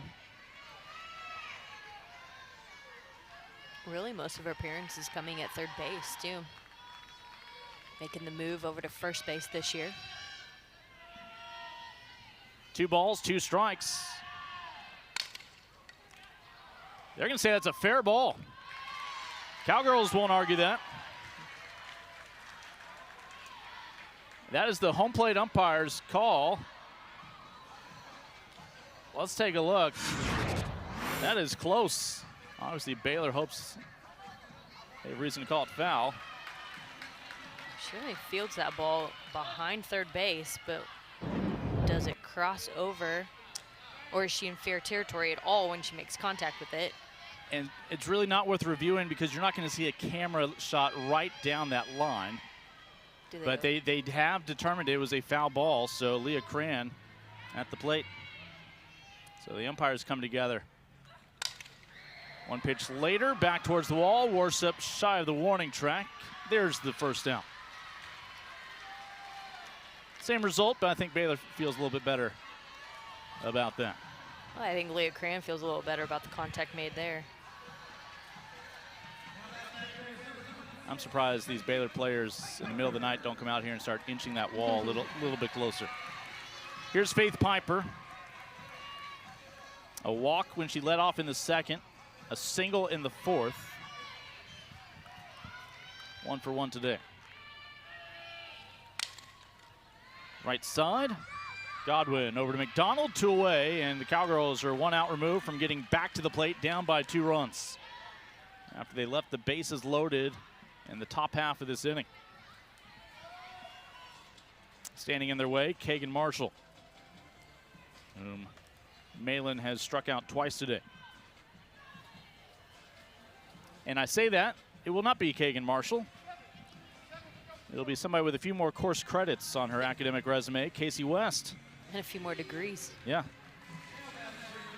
The grad student, former state champion at Liberty High School, who missed all of last year with injury. All right, here's Casey West. And one of 3 seniors being recognized this weekend for this Baylor team.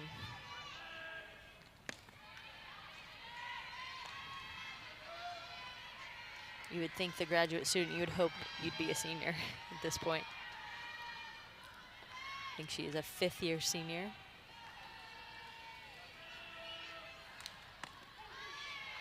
Which in some sports means she would have 3 more years of eligibility. Softball's been pretty reasonable.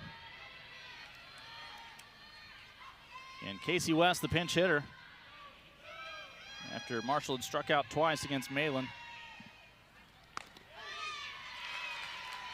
Got a few with the 6 years with the COVID extra. I think we're far enough past that now. You don't see as much. Yeah, usually that's 1 year for a knee and 1 year for a pandemic.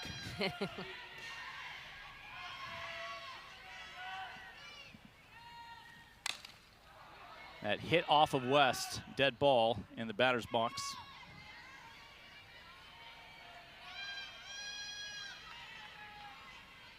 Baylor looking to move on the plus side of 500 in Big 12 play. Came into today 9-9. Cowgirls at 11-7.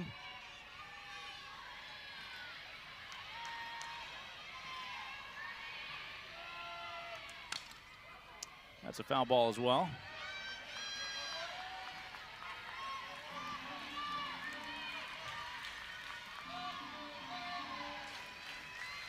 Again, some of you are tuning in, you're looking at the Cowgirls' overall record, and you could have sworn they just had 12 losses when they beat Texas. Again, they have officially made that game against Wichita State final. They were hoping to finish it.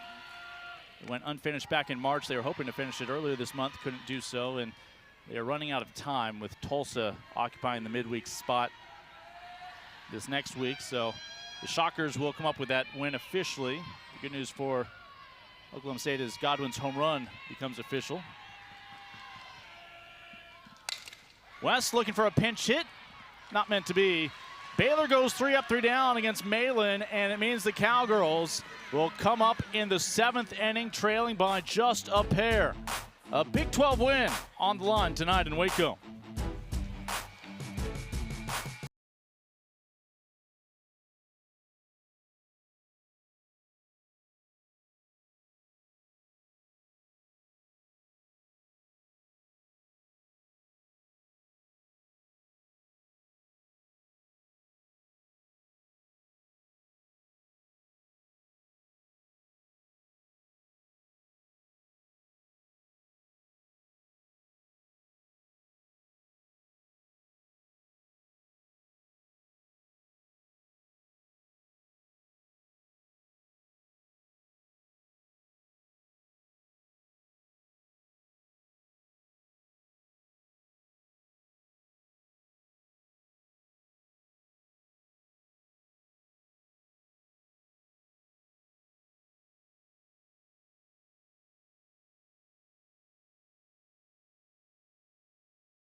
Baylor Bears are 3 outs away from a victory over another ranked opponent and a Big 12 win to go with it, but this one far from over as the Cowgirls 3 outs to work with in the top of the 7th. Obviously the Bears would have a chance to respond if needed in the home half. Cambry Kreger came in with 2 on and 2 out. She would wind up getting the 3rd out with bases loaded. She continues her relief appearance in a save situation. Aubrey Jones, the 8-hole hitter today, with a walk and a fly out against the starting pitcher Peyton Tanner, in line for the win if this score were to hold up.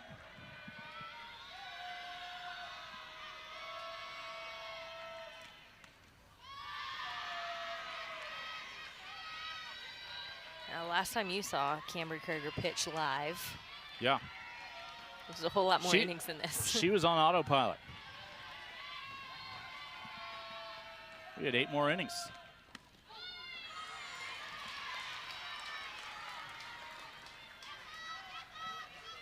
It's one of the few times you can see 15 innings of softball where the fans don't have to exit and re-enter. Or change teams in between. This will get through. Base hit for Aubrey Jones. Just the 3rd hit today for the Cowgirls. They've all come in the last 3 innings. Leadoff batters on for a 4th time in the last 5 innings. Yeah, we talked to Cambry the next game, and we thought it was safe to talk to the Houston starting pitcher that day the next game. And little did we know the next inning after we talked to the Houston pitcher, she was back in. Yes. She only went 12 innings where Kreger went 15. Still, they've both thrown so much. I mean, almost 2 complete games. Well, it proved probably to be not a good decision for Houston. Here's J.L. Austin. Sack bunt in the 3rd, a single in the 5th when she was stranded on 2nd. They've now stranded 5 in scoring position, including at least 1 each of the last 4 innings. In last inning, bases loaded. Cowgirls still have all 3 outs to work with here in the 7th inning.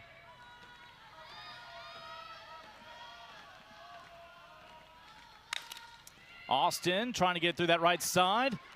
Oh, Faith Piper has just enough time to still get the out at first after she was hoping for a little extra credit. Man, at first when I saw her whip around, I thought she had dropped the ball and was going back to pick it up.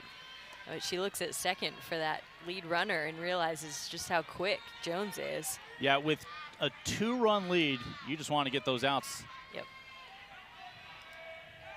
It was almost tying run on base with nobody out for Claire Tim, who comes up with 1 on, 1 out. And with the runner on 2nd, no force anywhere other than at first.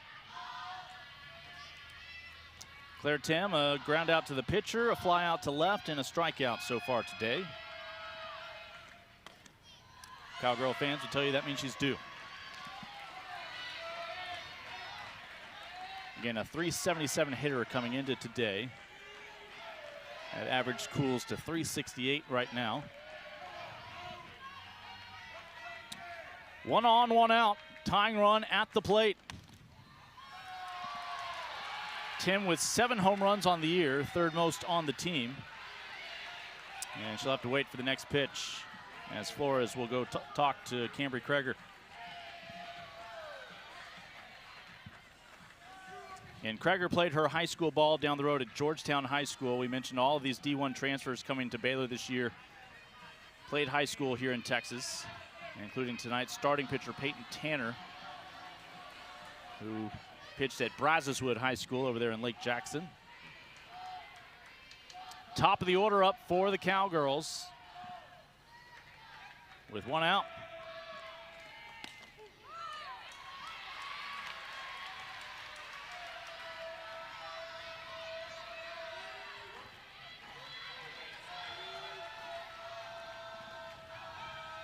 Aubrey Jones, the runner on 2nd. Back-to-back strikes.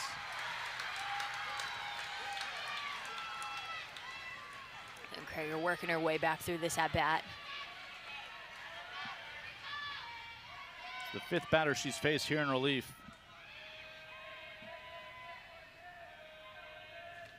As Tim gets a piece of it.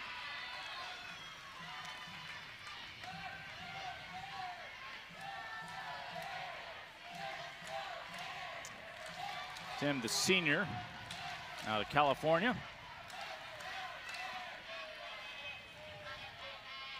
Payoff pitch pending. Again, tying run at the plate for the Cowgirls here in the 7th inning. There's ball 4. Just a great miss right there by Camry Krager. But putting the tying run on base now. That's one of the few things you can't review in college softball. Balls and strikes. So tying run is on with 1 out. Here's Carly Godwin. And did she lean into it? No. They give it to her, hit by pitch. Bases loaded for a 2nd straight inning for Oklahoma State. You'll hear the thud off the elbow guard. You almost it was so hard to begin with. It sounded like it came off the bat.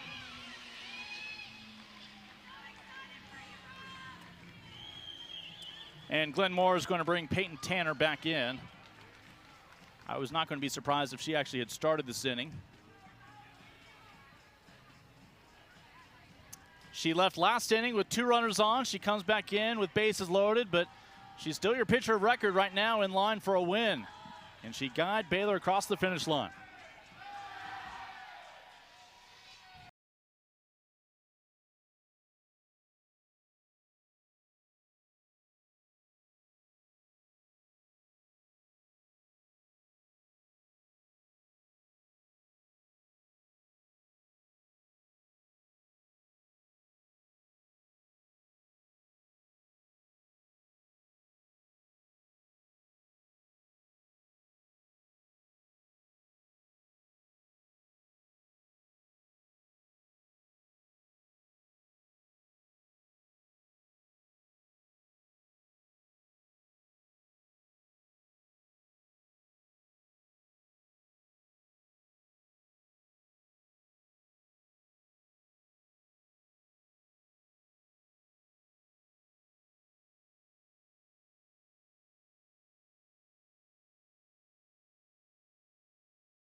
Peyton Tanner exited last inning with 2 outs and 2 on. Camry Krager would walk the first batter, then get the 3rd out before any damage was done. So Krager comes back into the ball game this inning with Cowgirls on every base.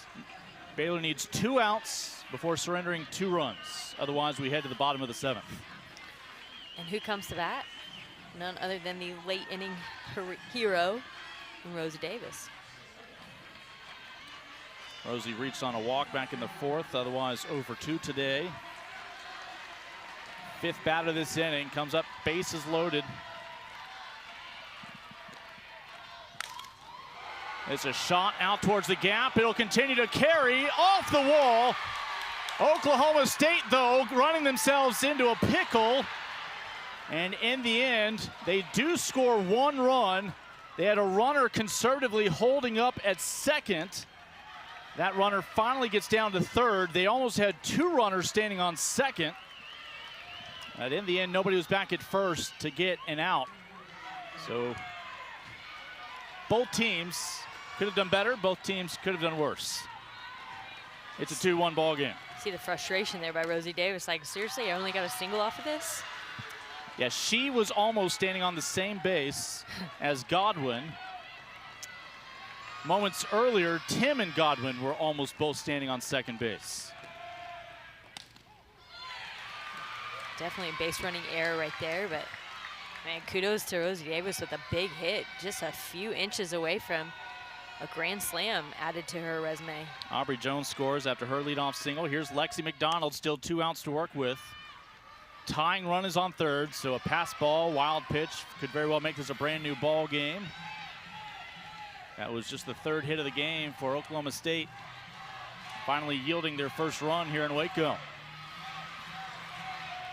That was decisive contact from Rosie Davis. Claire Tim was not convinced that it wasn't going to be caught. And just Protecting the plate there, McDonald. Count 1 and 2. Infield pinching in here. They know they're going after this runner at home, hoping to get a double play out of this. 6th batter of the inning for the Cowgirls. They stranded the bases loaded last inning. They have already plated 1 here, looking for more. They have 2 outs to find at least 1 more run.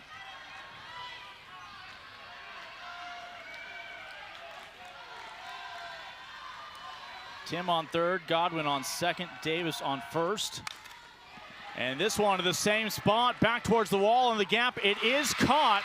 It'll tie the run, though. A deep sacrifice fly from Lexi McDonald brings Claire Tim home the final 60 feet. It's 2-2 here in Waco.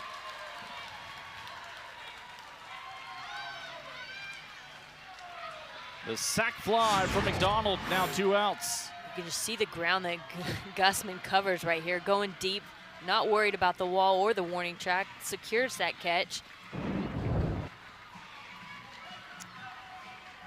And they stay conservative to the Cowgirls. Godwin stays at second on that catch, rather than risk being thrown out to end the inning at third. Both those runs will be charged again to Kreger in relief.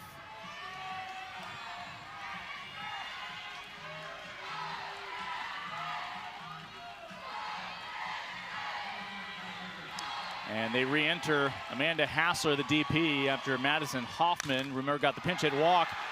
For a 3rd time, looking for the charm off the glove. It's still in play. Cowgirls will score 2.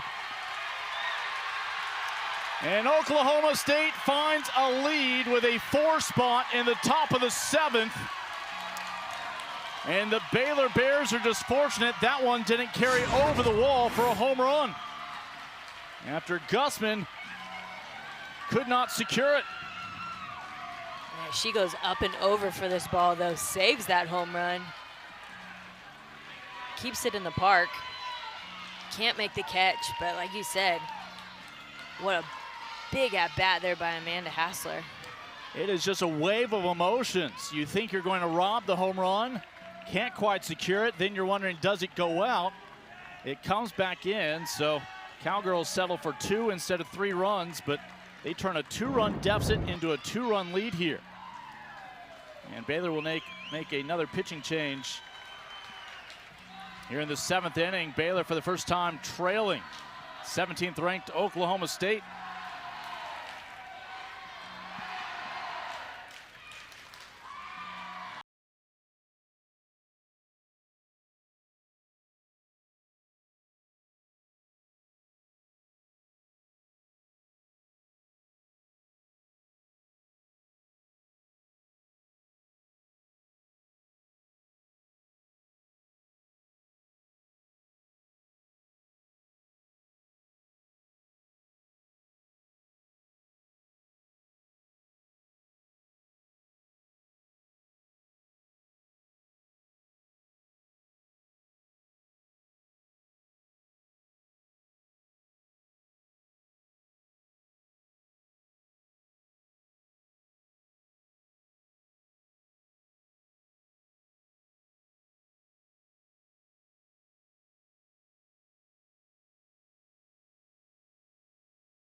Lexi Warnicki charged with finding that elusive final out here in the 7th inning. Baylor came in with a 2-0 lead, now trailing 4-2, and there's still a Cowgirl standing on third.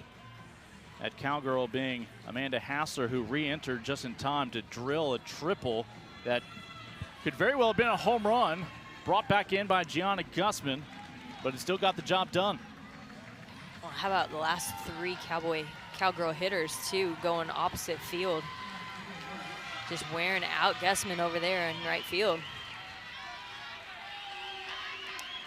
Second straight inning, there's been a pitching change right before Tia Warsup comes in to the batter's box.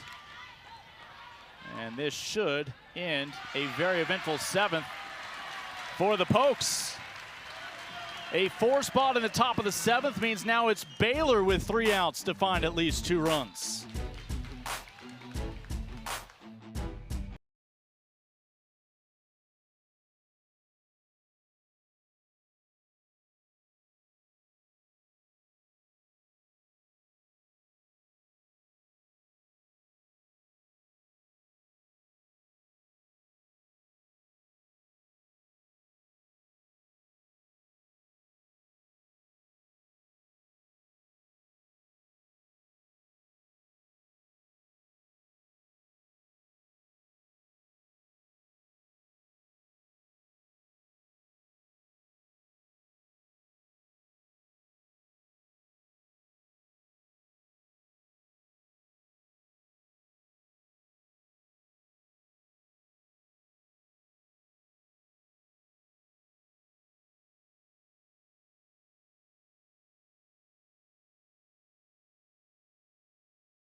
Friday night in Waco, Baylor is going to have to depend on the bottom third of its order to produce. They need to find 2 runs before 3 outs. Here in the bottom of the 7th, and Ruby Malin was in jeopardy of seeing her winning streak come to an end. She had picked up a win in her last 4 decisions. At the moment is in line to make it 5 wins in her last 5 decisions. She's definitely patient, pitching through the struggles as her team struggles through at bats, but finally finding a way to score 4 in the top of the 7th. Cowgirls brought 8 batters to the plate last inning. Baylor used 3 pitchers last inning. All the while, Malin's being your pitcher from the opening frame. Here's Olivia Bittner, a strikeout and a fielder's choice 0 for 2 today.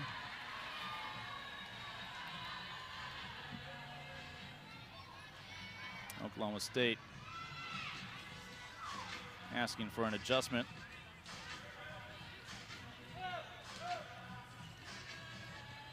Looked like they were going for a cloth. Yep. Central Texas allergies.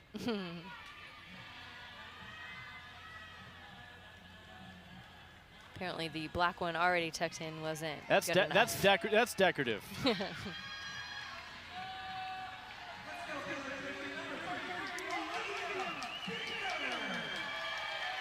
Bittner, Flores, and Gussman do up this inning. They're combined 0 for 5 with a walk.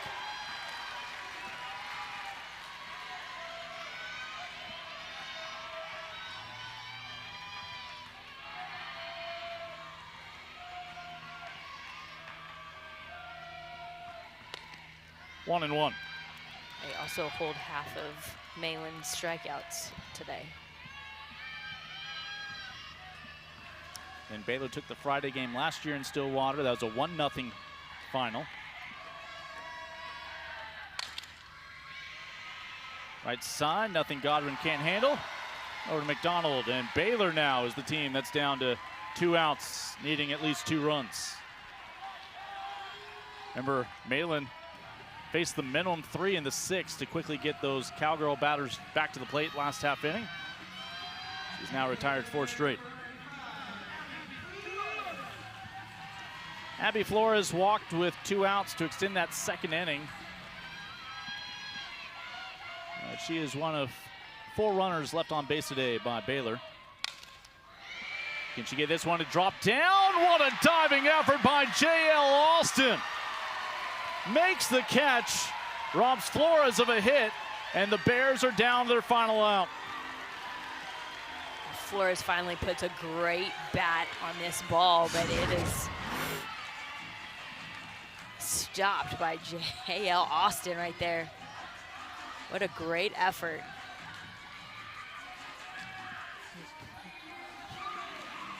See the wide eyes of Malin wondering if that was going to fall or not.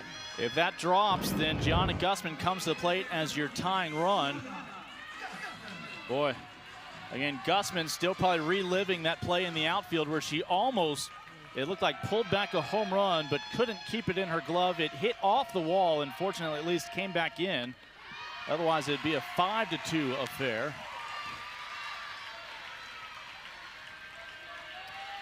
She's 0 for 2 with a strikeout and a ground out.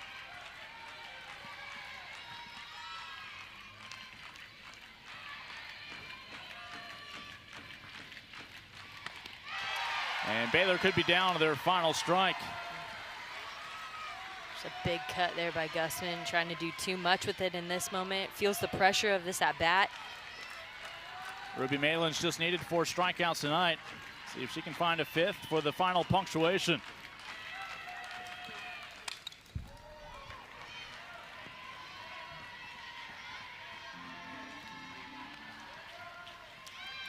Baylor took a lead with a run in the bottom of the 1st.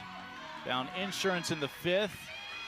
Cowgirls all 4 of their runs in the top half of this inning.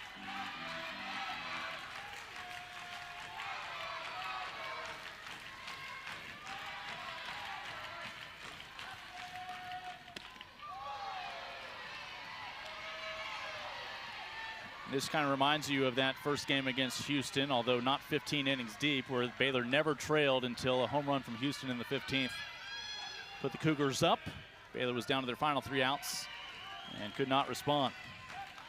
Well, to the credit of Oklahoma State, those last three hits scoring should have been home runs. Malin with the snag. Cowgirls with the win on this Friday night in Waco. The 7th-ranked team in the country with a comeback win on the road. And what a stretch it has been for Oklahoma State. The Pokes can claim the weekend series if they can find a win tomorrow or on Sunday. 4-run top of the 7th just proved to be successful here. Oklahoma State waiting late in the game to score those runs, but it was behind the arm of Malin where they were able to have the time to do that. Ruby Malin now adds to her Big 12 lead, and victory is her 22nd on the year as she waits for her teammates to finally respond offensively. In the end, Oklahoma State able to add their Big 12 total, now 12 wins, 7 losses, while Baylor 9 and 10. These two teams back at it tomorrow and again on Sunday. Both games will be right back here with our ESPN Plus crew. For Kelly Harrell, I'm Lincoln Rose saying good night from Waco, Texas.